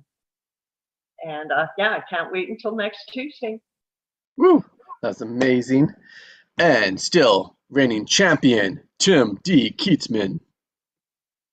Hi. Yeah. This was fun. I don't think I've played that many characters before. I'm glad I took the time to highlight each of them in the script so I could keep track. Anyway, so for me, my main goal has been this impressions contest, kind of calling it a numbers game type of thing. I had an ambitious goal to do 30 different impressions. And I plan to, and based on support that people made, that people who said on my social media, I will be showcasing them at some point in a couple months. In other words, showing you what they were. I can give you one right now if you like. Oh, but I get no respect. Absolutely no respect at all. Yeah. So what social media can they go to see those when you post them? And for the contest, is there anywhere that people can vote, or is it behind the scenes voting? I think it's a behind the scenes type of voting. This whole Neo-Niva thing is nascent, as in up and coming. It just got launched. So I think it's going to be judges per se. And what specifically is the contest called for people who want to sign up and enter it? The Neo-Niva launch party. It's got 4 different categories to enter. So how do you spell that? Nevo. Sorry, Neo-Niva. It's Neoniva. So yeah. Cool. Neo, like the Matrix. Yep. Yeah, no dash, Maddie. So anyway, but yes, there's that, and you can find it. I'm on all the social medias. There's Facebook, Twitter, and LinkedIn, but my favorite is always Instagram. So yeah, there'll be videos and you'll see them. Awesome. Looking forward to seeing all of them and hearing how it goes. Next, we have the Music Man, Don Lampasone. Welcome back. Yeah. Rocky! That was a fun one to do. Definitely. Yeah, I just got done doing the Music Man and then I got sick. So it's been a little longer than I hoped to get back into this. So, but I think the illness helped with the voice today a little bit. I'm still a little deeper than usual. but yeah, I'm doing the same stuff, making political spots and whatever someone wants to pay me to make video wise. So, and acting every once in a while. So I do have an audition coming up that might be fun. It's a workshop piece, the original. So we'll see if I get into that. But yeah, I'm glad to be back. I don't know if I'll be back every week now. It's a busy season for me, so I'll have to do a week by week now. But after November, I'll be good, for a while. Awesome. So yeah, busy around this time. So yeah, and yeah, my website's just donlampasone.com. So sweet. We're super to have you here every time you are. I had so much to say, and like you said, Tim, like I am impressed with all of you every week, being able to handle so many roles and keep track of so many roles. That's not easy. So awesome, you guys. And again, like you're saying, Don, like we do what we have to do for work to make money. But again, that you guys are here showing all of your passion and love for just doing what you love, acting in this industry and like doing more than most because you're here, you're doing this. So awesome. And now Clint Monroe. Hey, everybody. How's it going? My name's Clint Monroe. You can find me on Instagram, Clint Monroe, Clint _Monroe on Instagram, or Clint Monroe on Facebook. Yeah, there's a lot of things going on. Recently, I just found a new manager and a trainer. So I am going to be working really hard and hoping to fight Apollo Creed in the second one. So my trainer's name is Vicki Dykes, Yoga Grandma 7. Da, da, da. That was amazing, by the way. I can't believe how you did that. That was so great. It's always a pleasure. Vicki is just an amazing actress. But no, I'm getting into writing. I'm going to be doing some stand-up here pretty soon, and exploring that avenue of creativity. I finally got my MIDI controller set up so I can start doing a little bit more music in my off time. And so just, yeah, all in all, general creativity, trying to make my voice as diversified as possible. So will you record your work? I want to hear your work. Will you record what you do? Yeah, definitely. I still got to get a website set up. If anybody wants to do a website, Well, no, just record it and post it on like Instagram or whatever. Yeah, definitely. If you like it, you can keep it. If not, put it for a story so people have to follow you and see it often. Yeah, I have it up on. I think one of my songs up on YouTube. Oh, sweet. Oh, I want to hear that. Put a link in the comments afterwards. Yeah. You know what? If you're shy, you can just private message to me. I like it when you private message me. It's fun. Okay, sounds good. Yeah, I mean, that's on there. I was hoping to get an EP together. But yeah, I'm going out to New York in a little bit to take a bite out of that Big Apple and maybe climb up on top of the Empire State Building, and beat my chest. That's the plan. So anyways, that's me, and I will pass it on to the next person. That sounds like a lot of fun. All right, our next person is welcoming back to the ring, Maddie. I'm very dead inside, but you know what? I'm here. This was so much fun. I always love doing this. As Clint said, I just finished my directorial debut. It's a short film, so it's not like a lot of stuff right there. No, don't play it down. Don't play it down. That's great. That's awesome. Right, everybody has to start somewhere. Yeah, and I wrote and I also acted in it, so it was a very full circle moment for me, getting to pursue my craft. And it was a really personal story. I think Clint and I have spoken about this a few times, but it was really wonderful to be able to like express that and express my art and show it to other people. It's like in its last stage of editing, so hopefully it should be out soon. I do everything, honestly. That sounds narcissistic. I'm sorry. I'm like no filter right now. The way that I describe myself though is I'm like Tinkerbell. I die without applause. But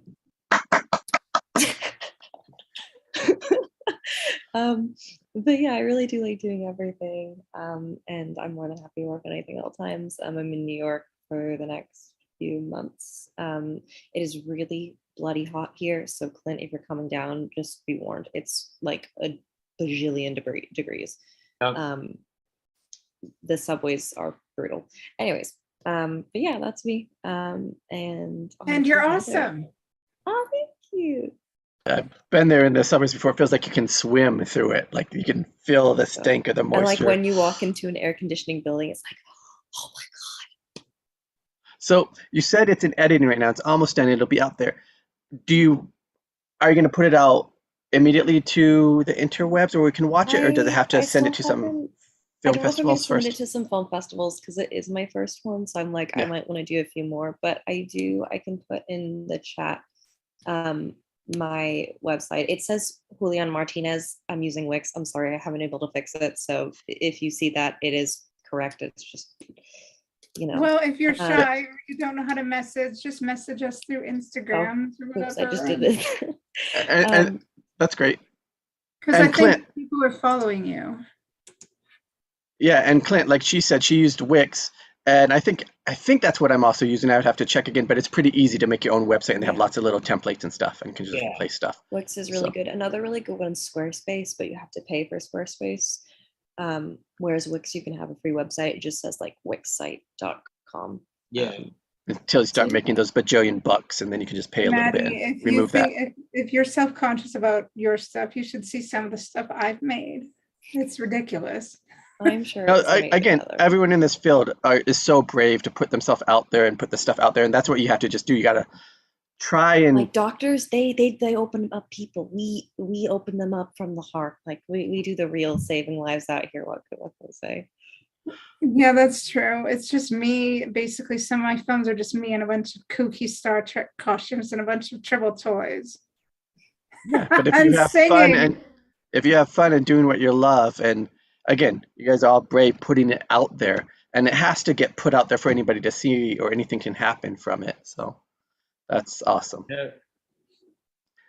Sorry, Maddie, we kind of interrupted you. Did you have anything else? No, all right. Perfect. You can find me on Instagram at Films by Maddie, and on Facebook, and also Films by Maddie. No.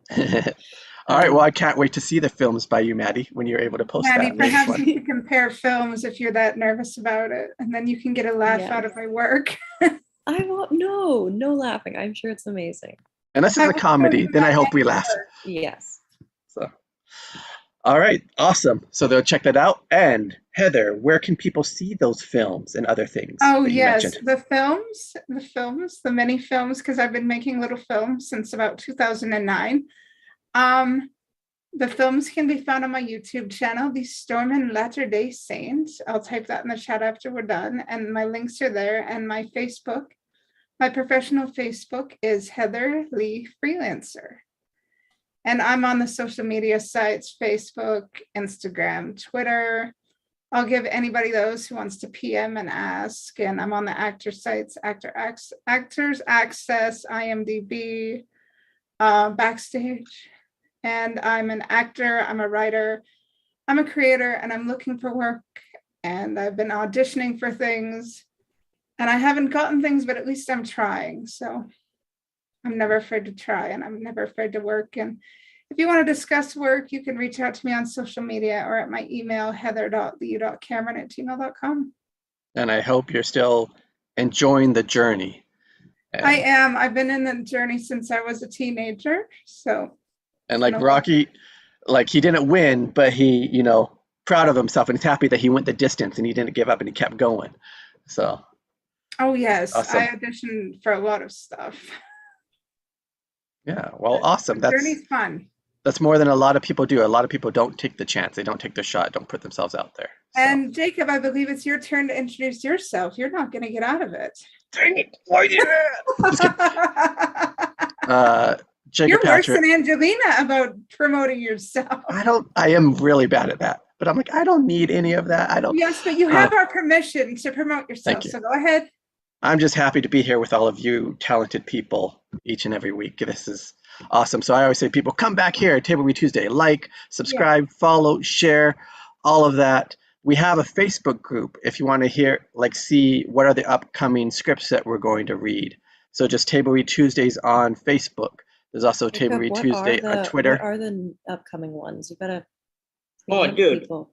I did just have. Are you there? Next one is About Time. It's like one of my favorite movies, and this is a movie I got from like the $3 bin at Blockbuster, DVD, and I knew nothing about it. I saw it there, and I'm like, all right, I'll get this. And I didn't really read the back. There's something about it that happens in the movie that I could have maybe guessed. I should have maybe guessed, but I wasn't imagining that is going to go that direction at all. And when the movie took that turn, I'm like, what? No way. And I love that movie. It's one of my favorites. So next week is About Time, kind of a romantic movie.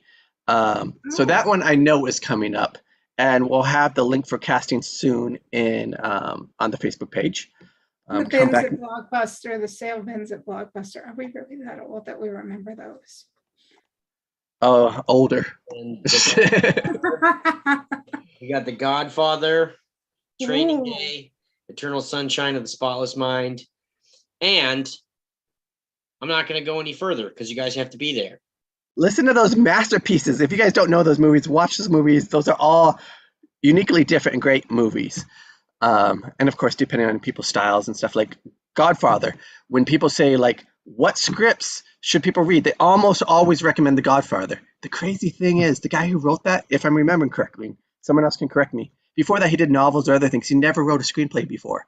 And so the guy's first screenplay is the one that everybody says is the go-to. Yeah. There's a whole show Jacob, about that. If you're really curious Paramount. about, Sorry, there's a whole show about The Godfather and how it was done on Paramount Plus. It's really good. Yeah. You know what? The Offer, or I don't know if anybody's seen The Offering. Rugrats. I haven't heard of that, so thank anybody you. has seen Rugrats in Paris, but there's a parody of The Godfather in the beginning scene of Rugrats in Paris. Yeah. Hey, so Jacob, I'm just curious if you're a screenwriter or, an aspiring screenwriter and you want to study, The Godfather, which is one of the greatest works, what would be a good resource for you to use in order to study that? Well, I heard there's a place called Table Read Tuesday where you can come and you can read along with other actors and you can actually see the text on the screen as people read it. So you're learning through visual, from hearing, from all of it.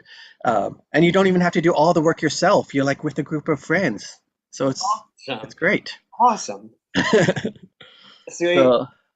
guys should make a commercial or something. We should make a commercial for Table Read Tuesdays. Maybe you'll get more interest. Yeah. Well, we're kind of doing a little kind of like somewhat short film coming up that can kind of be used as a commercial. But yes, I agree with you, Heather. Thought that for a long time. It's just the time to find all the perfect clips from all the scripts we've already done. That's the main thing, is just taking the time to find those and then editing it together while working day jobs and other stuff. So I agree with you, Heather. That would be awesome, and we should. It's just time, our worst enemy. Yeah. But we've obviously gone over the outro, so if anybody has to leave, go ahead and leave. We're obviously already in the after discussion.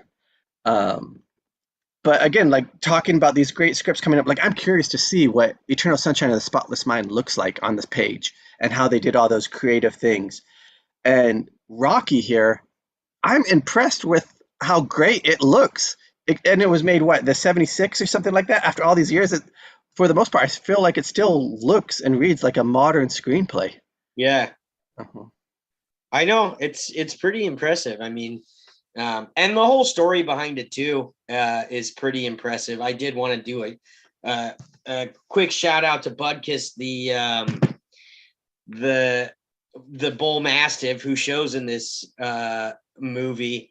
It's a super, super crazy story behind the dog.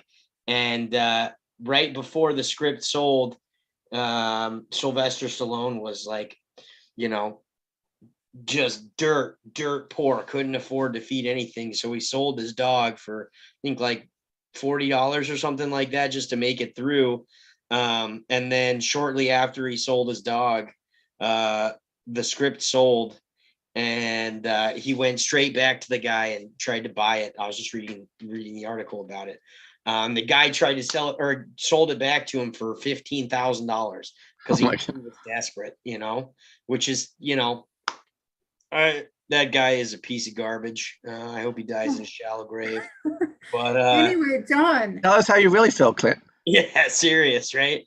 But I'm not the biggest fan of exploitation in any way. But anyways, yeah, that was just a crazy, interesting story. I mean, it's such a raw story, you know, and it's I mean, I think it in many ways kind of paralleled what was going on in his life at that time. You know, because he's the underdog in pretty much everything, in every part of life, you know. And he does talk about a rugged, you know, segment of society, you know, like the down and the out, you know. And talk about risking it all or giving it all. And for a lot of people, they do, and it doesn't work out. And this is one of those great stories where it did work out for Sylvester Stallone. Yeah. Like I do see this as a great script, and I'm so glad we read it. Like, this is why I love doing Takeover Tuesdays. I might not have read this script otherwise, and now reading it, like, I almost wanted to stop in between and like point out things like, oh, that's awesome, or I like that, or that, like, ooh, made me cringe or something. I wish I couldn't write down all the notes while reading action description, but there was so much in it that I loved that they did. Mm-hmm. And so again, other people loved his script and they wanted to make it. And like we were talking about before we started recording live, that this wasn't his first film. It feels like his first film to me, but you go on IMDb and there's at least 13 more before that. And so anybody else there that's doing small stuff, you know what I mean? Maybe you'll have your break eventually.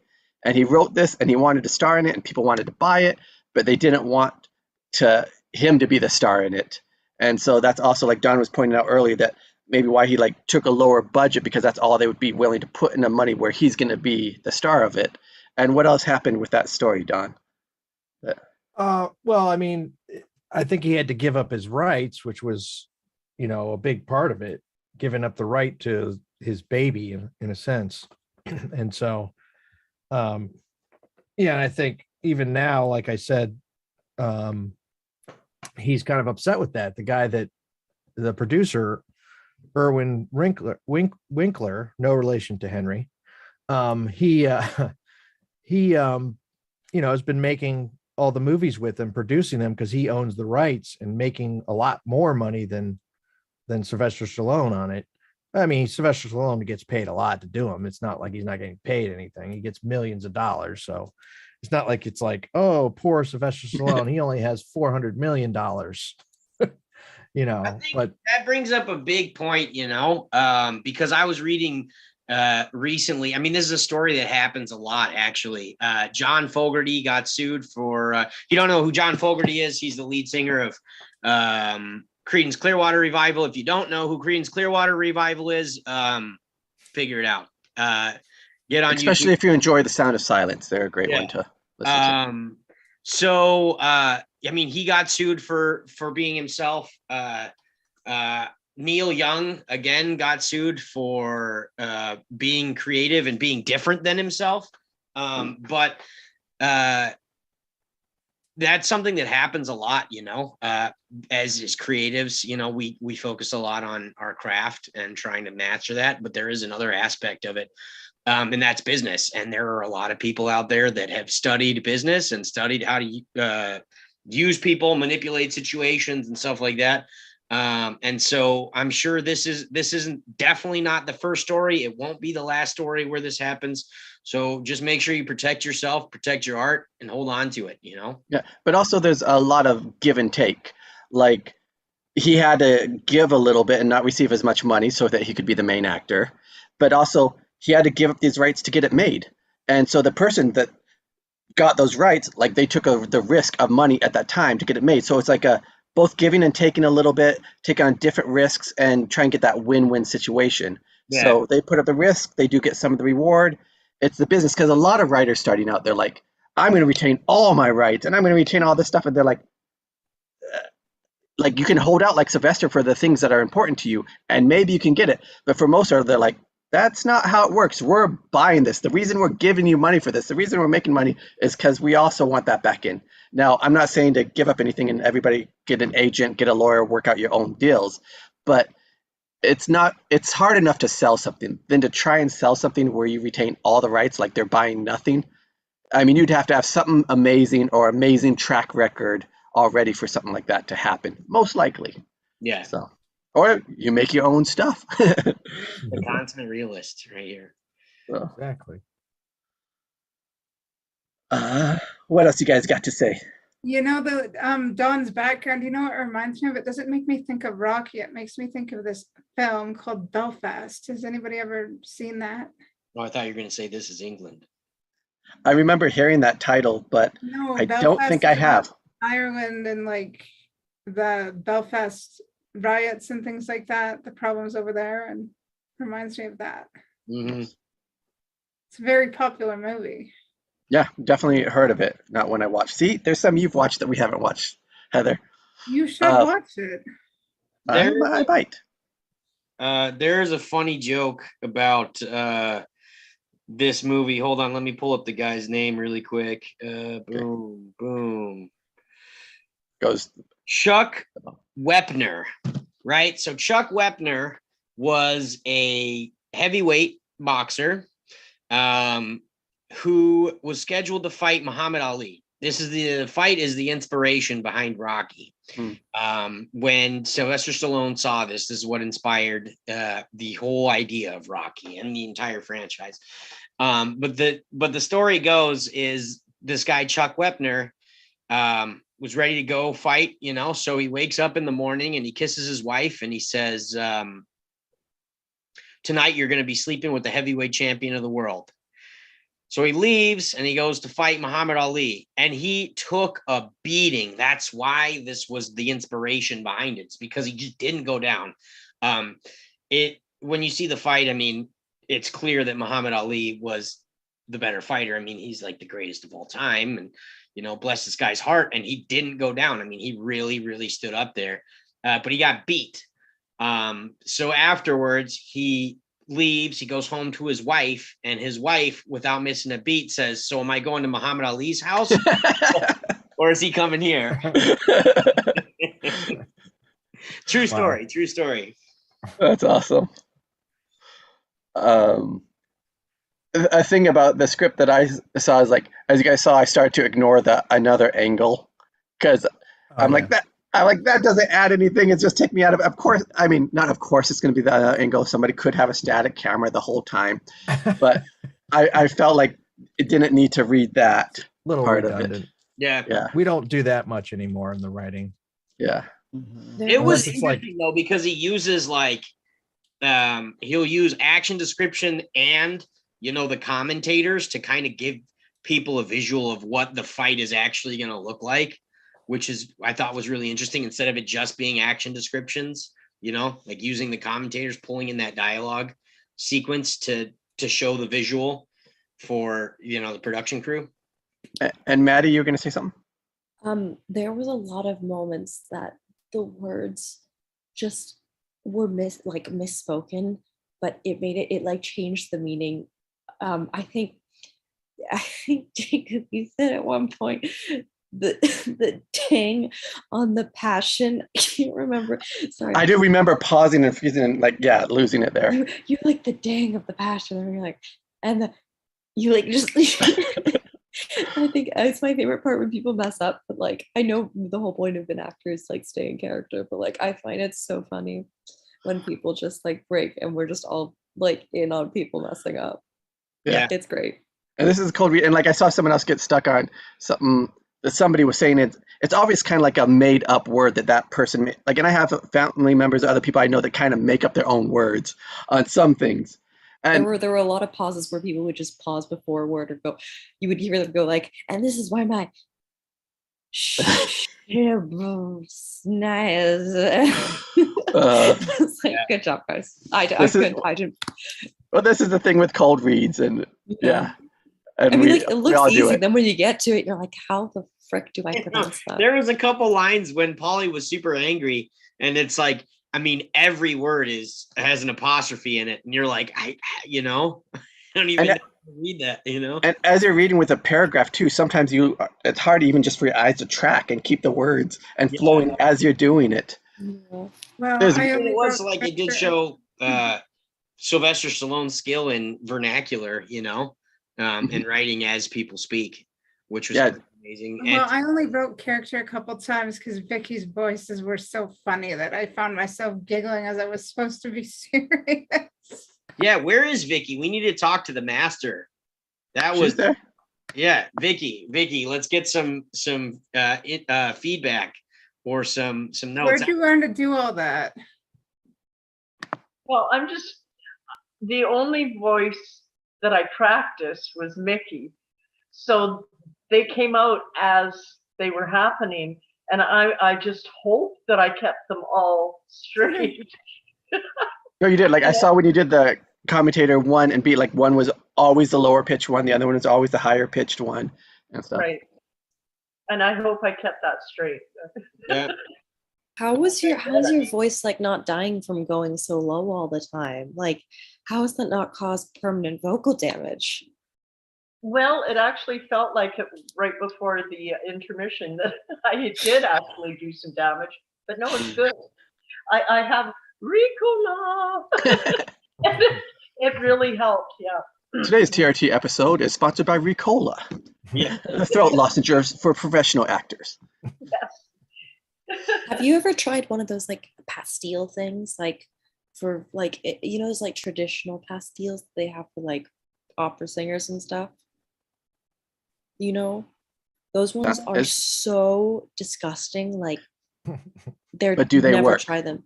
I don't know, because I put it in my mouth and I was like, nope, abort, can't do it. Nope. But if you gag it out, then it doesn't work. Yeah. I mean, I don't feel any different. Blackcurrant, anything. Blackcurrant to me tastes like cat urine, man. Or like the scent of litter box, and like I know it's a super popular flavor out in Europe, and like people come over, they'll be like, "Hey, can I get some blackcurrant juice?" And you're like, "No, I will not take that. It's gross." What I don't understand is tomato juice. Like I don't understand how people just drink tomato juice, like that juice, Yeah. That's the thing about life. Everyone has different tastes on certain things, or they might be forcing themselves to do it too. Like sometimes they're like, I think this is healthy, I'm gonna do this. Jacob, are you one of those green juice kind of people? No, I don't like them either. I mean, I'll have green juice, but I'm gonna have a lot of other stuff in it too. Like you can buy the green juice by like Bolt House or somewhere else, and it's green, but they have so much sugar in it, it still tastes amazing. It's like it mixes. Is it really healthy for you or not? What happened? I should have had a V8. Remember that? Yeah. I should have had a V8. I don't even think is V8 even around anymore. Yeah, it's still around. They are. It is. Okay. Heather, what are you trying to say? I recently came across something at a Latin festival called like an alfalfa fruity type drink. It's actually very good. Awesome. What you want to do is you want to get some, not tomato juice, you want to get Clamato, right?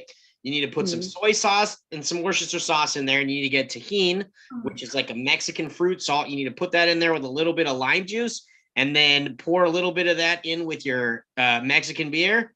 Have yourself a michelada. Don't forget to rim the glass with tahini. You'll be sorted. If you guys get spirulina, that's really good for you too. It's like seaweed. I literally think I have reactions to tomato juice because I had a Virgin Caesar once because I don't drink, and I literally think I have a reaction to tomato juice. That's good to learn. Tim, you want to say something? What, Tim?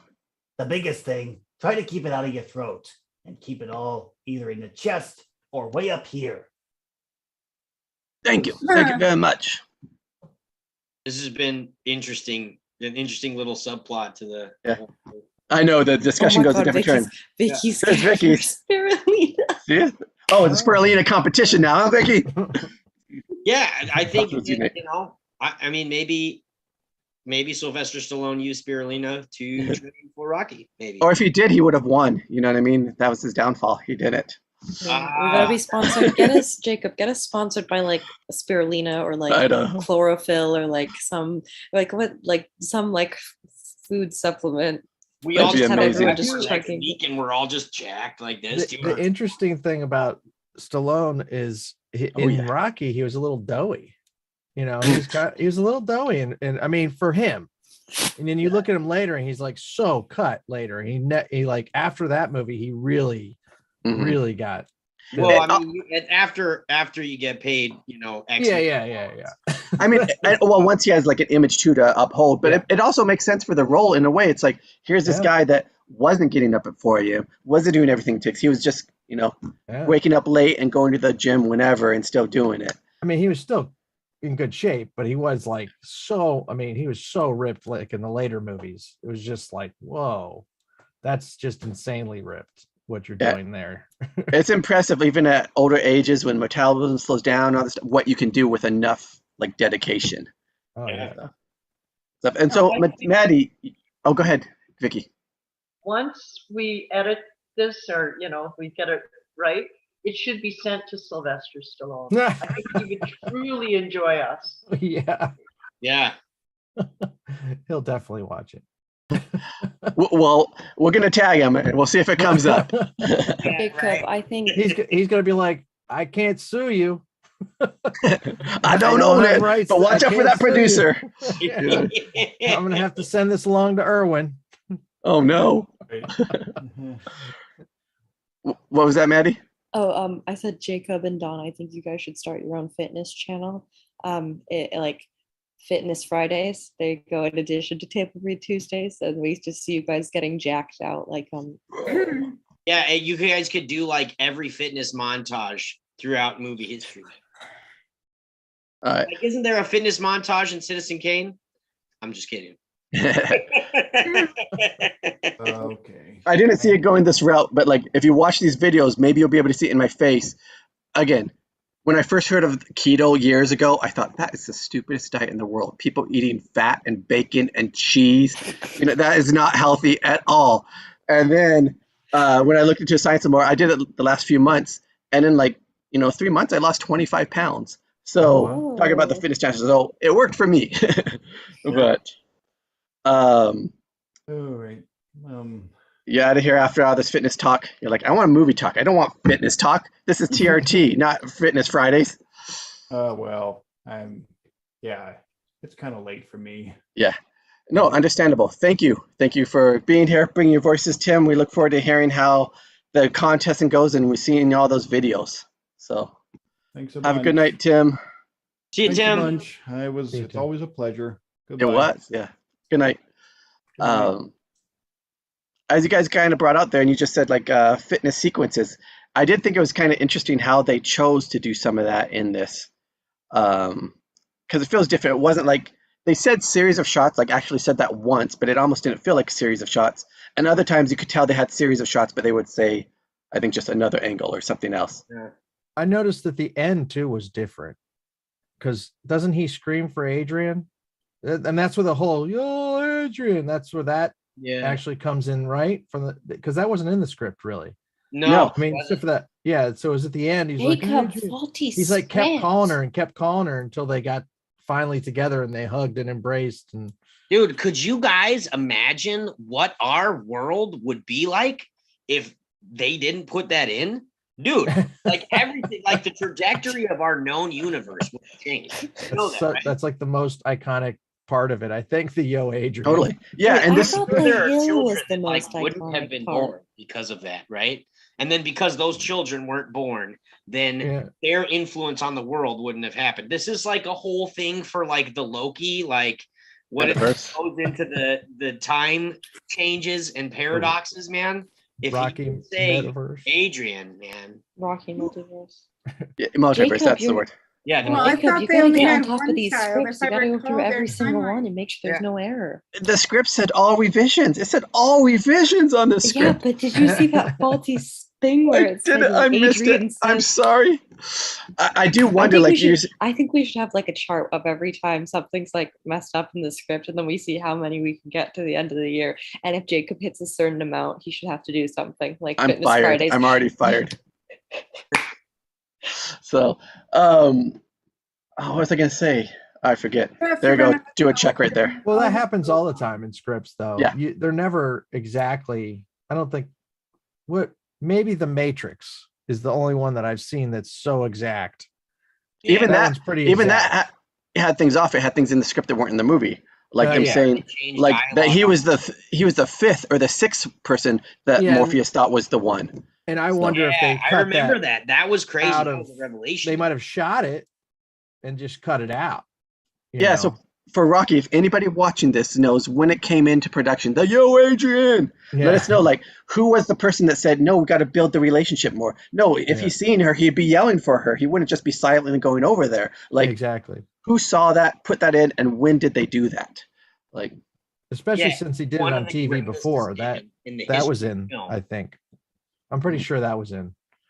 and like you guys are saying, like, this shows that the evolution of any film or project, like they say, it's made 3 times: the writing, the filming, the editing, of like that allow for changes, because them adding that, I think we can all agree, like, that made it better. Well, what about reshoots? I just broke your theory. What about reshoots?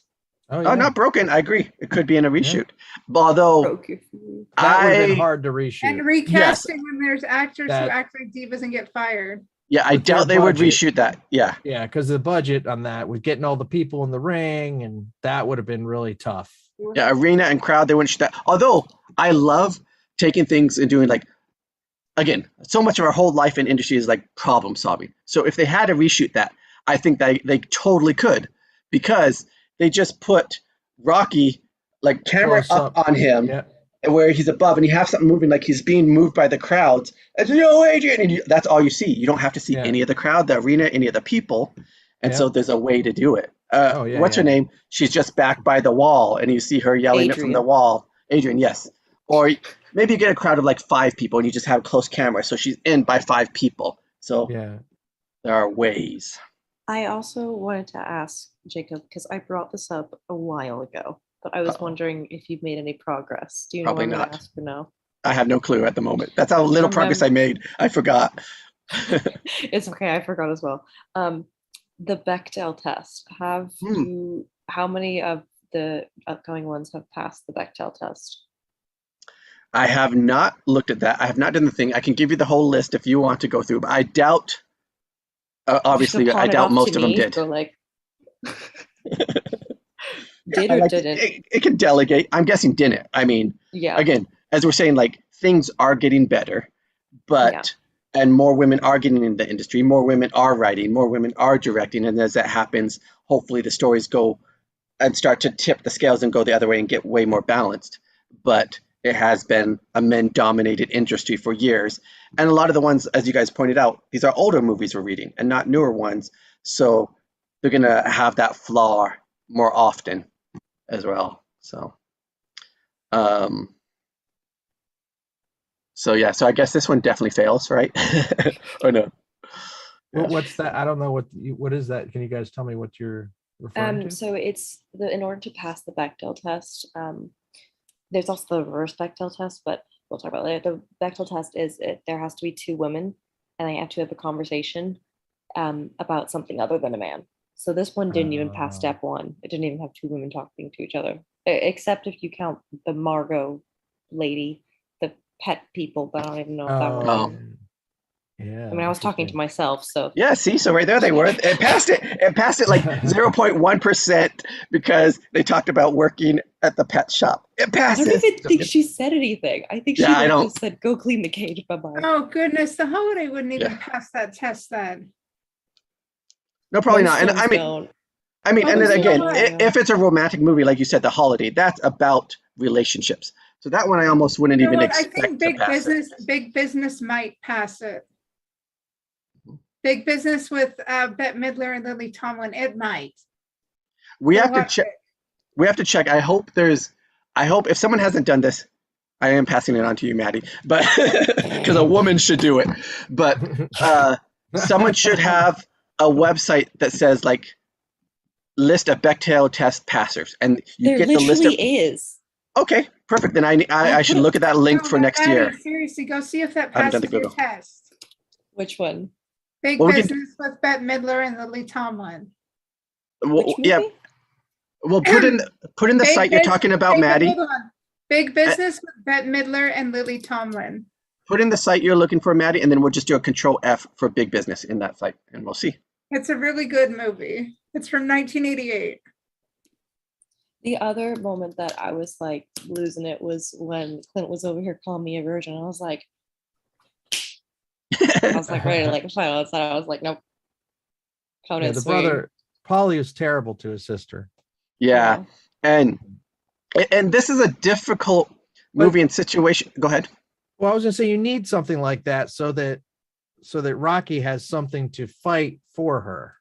And so you Mhm. kind of need that in a way. But like, I don't feel like he did anything though. Like he said like one line, but like he Yeah. wasn't really doing much. Like he was just kind of like, all right, He whatever. stood up for her, but yeah, not enough. You're right. Yeah, and I do think Slapped him.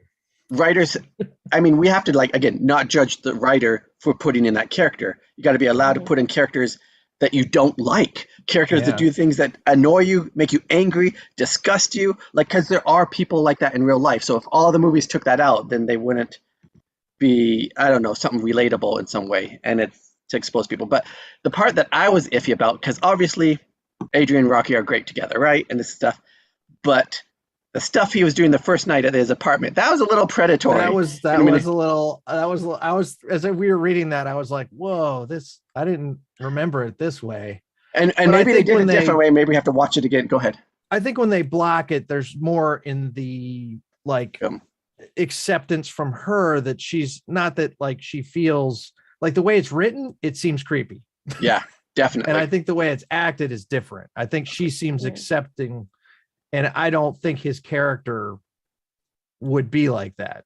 Watching all the movies, he didn't seem like that at all, ever. Like a creep. I mean, that's He was when very- the subsex comes into play, you know? Yeah, The what? he was respectful as far as like guys go. I think pretty much. I don't More so in the movie than the script. Yeah, more so in the acting and how they acted the scene. I think because I remember that scene. He has like the white wife beater on. I think. Why Is are that they that called scene? wife beaters though? Like, Yeah, why? that's you're not supposed to call him that anymore. I know, Well, but I mean, I don't know the real name. What is their real name? tank top, white tank top. White tank. Okay. Yeah. I think that's the scene where he has that remember on. when I was down in Colombia, I was hanging out at a hostel and I like forgot it. And I was like, oh yeah, my wife beat her. And everybody, what? Yeah, that kind of dates. That Are kind you of dates you kidding? too. You're like, yeah, 'cause it's American everyone English calls- right there, you know? Yeah. Yeah, that dates you in a way too, because you could tell how old I am now. Yeah. It's like there's certain word markers that you're like, yeah, this yeah, ages you yeah. up like +10. Well, I'm not a boomer. I'd be interested to know your guys' Gen Z slang. Like, I'd be interested to see like the different generations testing different. Like, I mean, that Vicki, would be- for example, what's a word from your generation that you don't think we'd know? Oh gosh, Oh, that you won't know. Yeah, like let's see who that's- can guess it correctly. I don't know. I mean, again, that would be us remembering it because we may have forgotten a lot of them too, because they're. Vicky's got a I think- memory like a horse. Vicky's got them all like cataloged as well as. Do horses have good memories? I don't know. I probably shouldn't. I think the elephant. Oh, Ella, is that the same? I think I have a bad memory. So, I mean, there's certain words coming to mind that I remember being used all the time that we don't say or use anymore. And it wasn't used in that context. I will say my kids point it out every time I say one. All right, bring it. So Or if unless I you say should. something that's wrong, they'll definitely point it out right away and say, you can't say that anymore. You know, Yeah. but yeah, and I'm not that I say bad things all the time. It's just that some things were said all the time, like wife beater. It's, you know, obviously that's not a good term for a shirt because No. you know. I'm like, who's the idiot that decided to call it a wife I beater? don't know where that Like, came from, but Yeah, when was that I token? feel like it's Not a good Tennessee Williams. connotation. But I feel like it came about in Tennessee Williams' play. But I don't know. Marlon Brando wearing the, I don't know, maybe is that. Does anyone else feel that way? You know, that no. Who is Tennessee Williams? Tennessee Williams is a playwright. And Marlon Brando. All right, you guys. Yeah. Anyway, we're going the term wife beater reportedly became synonymous with an undershirt after a 1947 criminal case where a Detroit man was arrested for beating his wife to death. Oh, are we going back into shake territory? Wow. Okay. So let's not say that anymore. So he happened to be wearing the white tank top. Maybe that's how they identified who it was, or maybe he wore that. Who knows? But yeah. The fact that that became so common, though, is like concerning. They were like, "Ooh, let's just like spew this out and like get this circulating." I'm like, yeah, certain things I guess. Maybe it was a way to sell more like tank tops. Maybe they're like, "Oh, the wife beater." At least the entertainment industry is becoming more aware of words you shouldn't say. Because during my set etiquette class, I don't know if I mentioned this, like, part of it was actually the teacher telling us about certain words that are actually racist and certain things you can't say. And I'm glad that some of the people were actually vocally complaining about it. And I was like, literally, guys, shut up. This education is important. I literally said that in the class. Yeah. Because entertainers need to know what to say and what not to say. Because if you say the wrong thing or do the wrong thing, I think that brings up a point about Rocky too. I noticed a few moments that were actually the way he described African American people as the blacks. That's not right. And there were some other slurs in there too that I deliberately avoided saying because I'm not going to say those things in 2022. Yeah, I definitely think. Go ahead. No, you've been waiting. You go ahead. There were within some groups of people, like in a movie, again, it might be true. Like again, if it's a group of black people and they're all living in a certain situation, they might use the N-word with each other. You know what I mean? Yeah. That might be the real way to write it, that situation and that thing. Now, I'm probably not going to write those scripts, but and depending on who says it, then it might be the colloquialism, the natural thing for them to say within their environment. But although I will say, judging by your whole getup and the headphones and everything, it does look like you have a hip hop career. It does look like you mix beats. I don't know. I don't have that YouTube video of my EP being dropped right now. Clint. Yeah. I'm just out here selling. No, it's interesting though. Like, I mean, I know that there's dated references in there, you know, and yeah, it may be offensive when we look at it now, but I'm trying to look at it as like a point of reference, right? As like that was a time when that was okay, and it's like, look at how far we've come. I mean, it's pretty staggering to think about. I mean, like, America's going back to the 1950s though, so like, the whole world is because racism is a global problem. Yeah. And it's in Canada too. There's so many reports about racism and other problems. I know, but and someone corrected me before, Clint, on TRT, saying a similar thing, like when it was okay, like, and they're like, it was never okay. It's just, it was considered okay at the time. And things do change. Like there's a time when black people like fought for the right to be, say, colored. And like they were fought of that and they wanted colored, and then time changes. They go, no, they don't want that. And so things do change over time. It's consistently evolving. And so it's like that, like this came out in what, 76, right? And so it's like point of reference as to like where society was at. For that time period, it was probably very progressive. Yeah, I would say for that time period, it was probably pretty progressive as far as that having, you know. All right, Maddie. My point is though, like even now, you wouldn't say the N-word in the script, even though at that time it was less. Like we can agree on that, correct? Yeah. Oh yeah. And I think the same thing applies. I don't know if Heather, you picked up on this, but the R slur was used, I think, twice to describe. I saw it, and like I wasn't happy about it. But what am I going to do? Don't say that word in the middle of a freaking read? Yes, I was offended, but I'm trying very hard not to show my offense and remain professional for the sake of the read. Because I've been called it, it's offensive, but I'm not going to go off on people in the middle of a professional read because I've got more sense than that. But damn it, it does hurt when I hear that word. Yeah. And again, like Maddie, yeah, it is horrible. Sorry, go ahead. No, it's all good. For me, I had this conversation with my brother actually last week, explaining to him why it's harmful, and he didn't get it, and he proceeded to say that to me multiple times. And as someone who does have mental health problems, it is really debilitating, and it's hard. And I think people need to understand that words have power, and there is a certain line, especially with people who think that it's okay and who continue to use it, even though they understand that it's wrong somehow. I feel like there's you can say that it was at the time that it was okay to say, but like, why would you say it now? When there's other substitutes. Like I noticed, I think Don, you made a few switches to a few words as well, which I think was really good. And I think if possible, Jacob, and I'd be more than happy to do this, but like, if you want to send the script to me in advance, I can always just run through it and just honestly cross them out, just to like certain words that should not be, like, obviously it's important not to erase the words, but to understand why they shouldn't be said.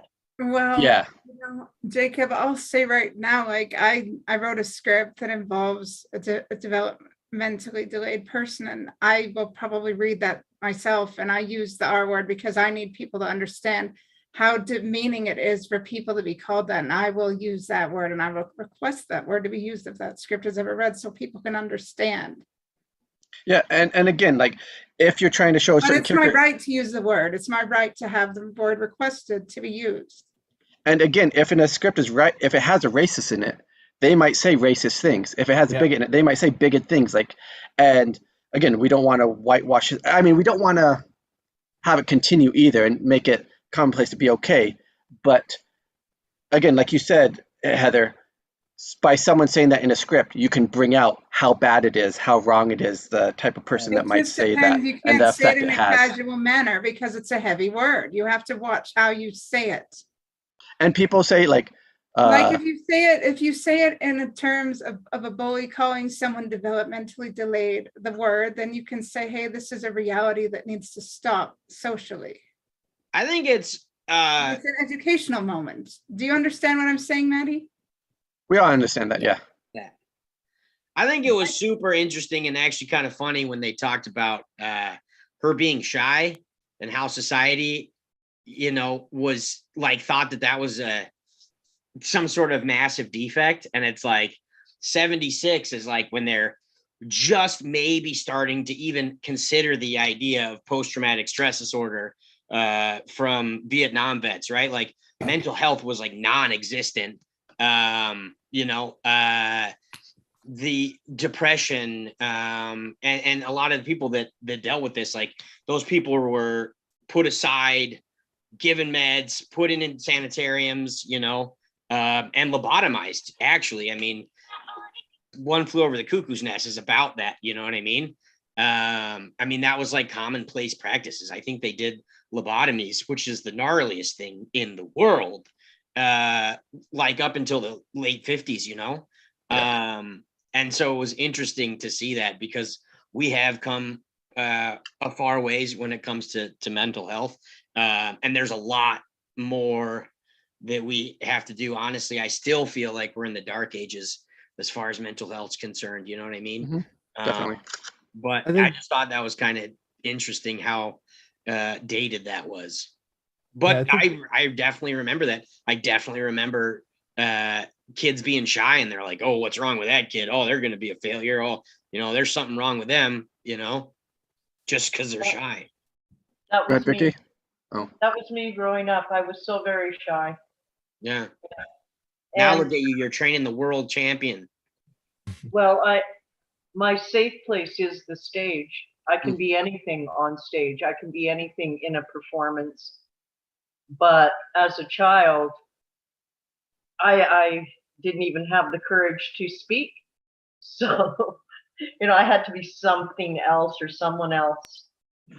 And I had friends that understood shyness and they were patient with me. But I mean, it's come a long ways. Yeah. Well, I'm glad you found that outlet. And again, I'm glad you bring up the point for other people. Like if you have friends that are shy, you be patient with them. I likewise, Vicki, my safe place was the stage and creative arts. Like honestly, like socially, I could not hold a complete conversation. I could not communicate socially until I was in college, like maybe 18, 19 years old, because it was just too difficult because of my neurodivergency. And that's a good way to call it. That's a better word than developmentally delayed. And it's just very hard for people. It's not that they don't want to communicate, it's that they can't because of how their brain works and how people perceive them. It's like people perceive them as stupid because they struggle to communicate, and so they lack the confidence. And so we need to be more encouraging towards each other. And so this is why I'm writing what I'm writing, because the awareness needs to be brought forth. And the abuse neurodivergent kids get really has a strain on their confidence, the abuse they get from home, the abuse they get from teachers, and then an uncompassionate educational system as well. And then, and kids can be cruel, or people can be ignorant and say bad things. I know a lot of people don't get it, but I'm happy to explain it to you through what I'm writing. Yeah, good. I think that's a great method. Don was pointing out earlier that the script, with all its flaws, had some progressive things for the time. And one thing I really appreciated, now I feel like Sylvester Stallone is probably just being true and honest to the area of Philly he's writing about, but I love that he specified inside the gym, like how many people of different races and stuff. That way, when the casting director goes to make the film, when someone else goes, they're going to make sure they get, black actors, and they're going to get Hispanic actors. They're going to get all these other races, and it's not going to be like a whitewashed gym in the middle of Philly. So I appreciated that was specified so that could happen. Well, and even the fact that he lost was kind of, that was kind of the greatest. It was like, well, you thinking the whole time he's probably going to win, and he lost. Yeah. But that says something too. It kind of says a lot. I think that's brilliant writing. Yeah, expectations, and we still feel like he won. We do. We do, because he made it through. He won because he did what he set won out to because do. Exactly. Yeah. He had a goal and he achieved his goal. And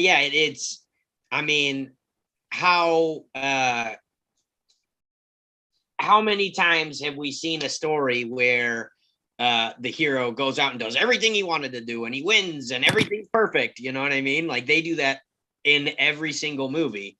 And the fact that he didn't win, I think, is what kind of consolidated this. It's kind of like when they were talking about why Die Hard is the greatest action movie, right? Is because he's this human guy that has weaknesses, that has flaws, that is put in a situation instead of, these boss alpha masculine men who never lose and they just continue to do it, right? And so he puts his own vulnerability in there, you know what I mean? And then he talks about being dumb, and his own human flaws, or how he's just a bum, how he second guesses himself.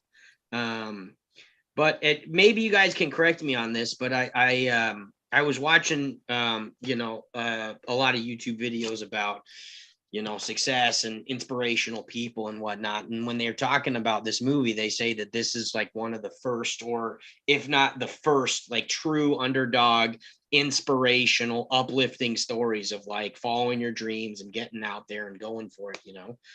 That's one of the reasons why it's stayed so relevant, is because we're all out there trying to follow our dreams. And this was the first person to do something like that. And he was following his dreams, and now he's an action star.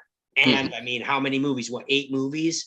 This has solidified itself not only into American culture, but culture worldwide. It's part of the narrative. What was that? One of those movies? I think was it Back to the Future, where they had Rocky 200 and something? Oh, yeah, Jaws. Jaws. Was it Jaws? Oh, was it Jaws? Okay, I know some movie had that too. Where Rocky. No, it's was on Baseballs. Rocky 5,000. Yeah, it was just really. Yeah, Matilda. I'm gonna head out because I have class at 10. But I have to wake up at 8.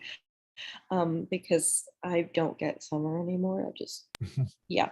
But if we ever do Jaws, I think that Jacob should be the animatronic did. shark. And We did Jaws. oh We my did Jaws. gosh, did you Yeah, do the yeah. animatronic shark? I'm sorry, I didn't. Another check, fired again, failed. You gotta do Jaws 2. Is there a Jaws? I 2? did it. I did do the animatronic shark, but I broke down all the time, so you didn't really see me Oh, happening. just like it's very true to the movie. Like The the shark movie. was the same way. Yeah. All right, I'm going to peace out, but it was wonderful seeing you all. And I hope to do next week. Yeah, you were amazing. on Thank my you for schedule. being here. It was so fun. All right, let us know Sure. if you're available. Don, let us know if you're available. I will Okay, send you an email, everyone. Jacob. Absolutely. I'll send you it as I'm sweating in New York because I'll be like All right. about to pass out See from you out his there. exhaustion. Way to stay cool. Bye. Thank Good night. you. Yeah. Before we take off, we'll take off soon. It is time. I did want to say, like, what you guys were just talking about. I think it's the good and the bad as the film industry is like setting up expectations. You know what I mean? And now I think everybody should go for something and where they want to try and win or have this, but now everybody expects like I need to have this movie life and movie story if I try something like and win, or else I feel like a failure. Or like relationships, they make a whole relationship work out in two hours, and so people get different expectations. So I think like this is a good example of like that he can give it all he's got and not win, but still feel proud and a winner and stuff like that. So Absolutely. That sounds like a good. That sounds like a good thing to say. We love that. anyone else have anything else you want to say before we close it? It was exciting. I think it was more exciting than seeing the movie, reading Wow. it. Yeah. It was really fun. It was really fun. Again, I think that goes to like you guys' performance, but also the well-written script and the power that can have and how that'll come across. To be able to say that about Rocky, what you just said, Vicki, that it was more fun or more exciting reading it than the movie. I mean, that says a lot.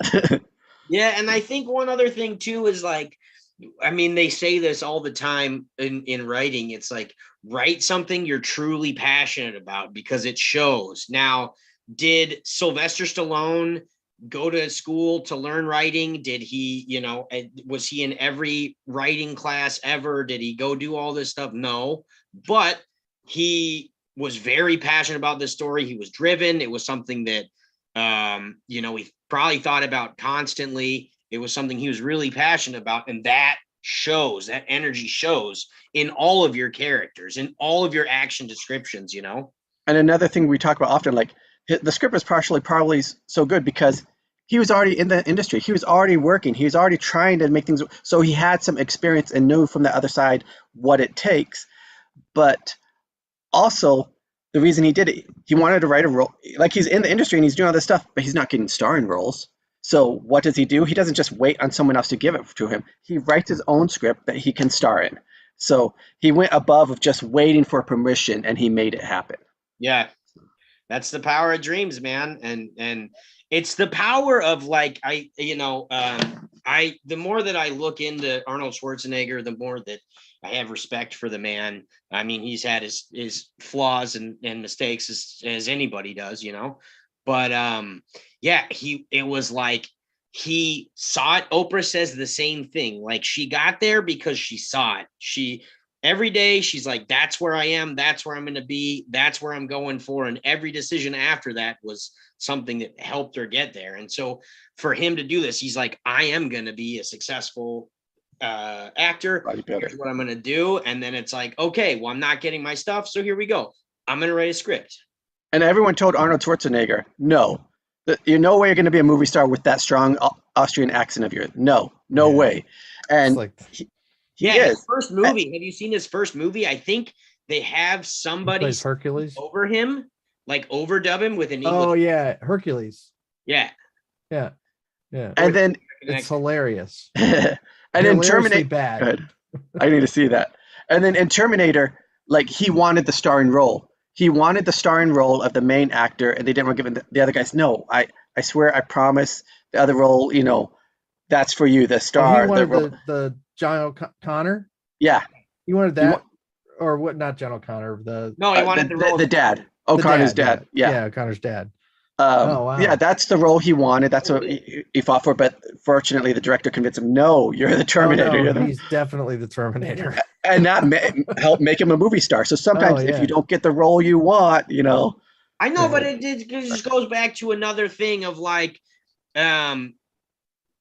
anybody who's watching this right now, just know that there are stupid people who do not know what's in your best interest. They maybe think they do. They maybe think they have all the right answers, and they tell you shouldn't do something. And if you know it, do it. I can't tell you how many people told him no. Think about the person that told Arnold Schwarzenegger that because of his accent, he'd never be famous. He'd never be a movie star. And then think about, the Terminator catchphrases from Predator, right? Get to the chopper, right? Like, those are cemented in culture worldwide.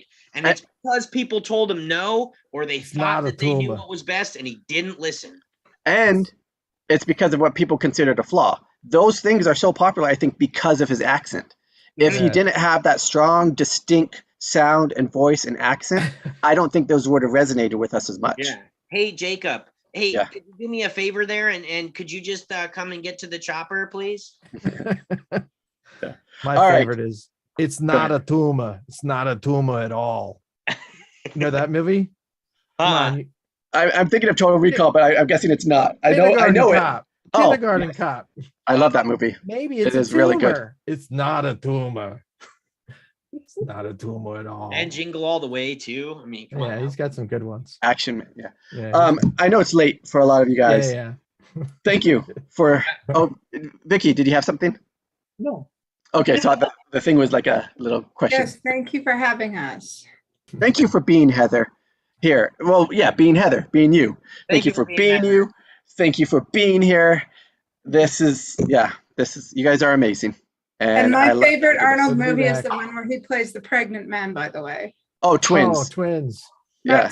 Oh, no. Junior. Oh, wait. Yes, Junior. It's a really great movie. Another Danny DeVito. They're both Danny DeVito's in both of those, right? Yeah, I think. I can't remember now. I don't know, but yeah, they're great. It's amazing how many movies we say is great at this person that people said, you're never going to be an actor. Yeah. And we know him by name. And he became governor. The governor. Yeah. So, all right, let's leave the way we came in. Yo, Adrian.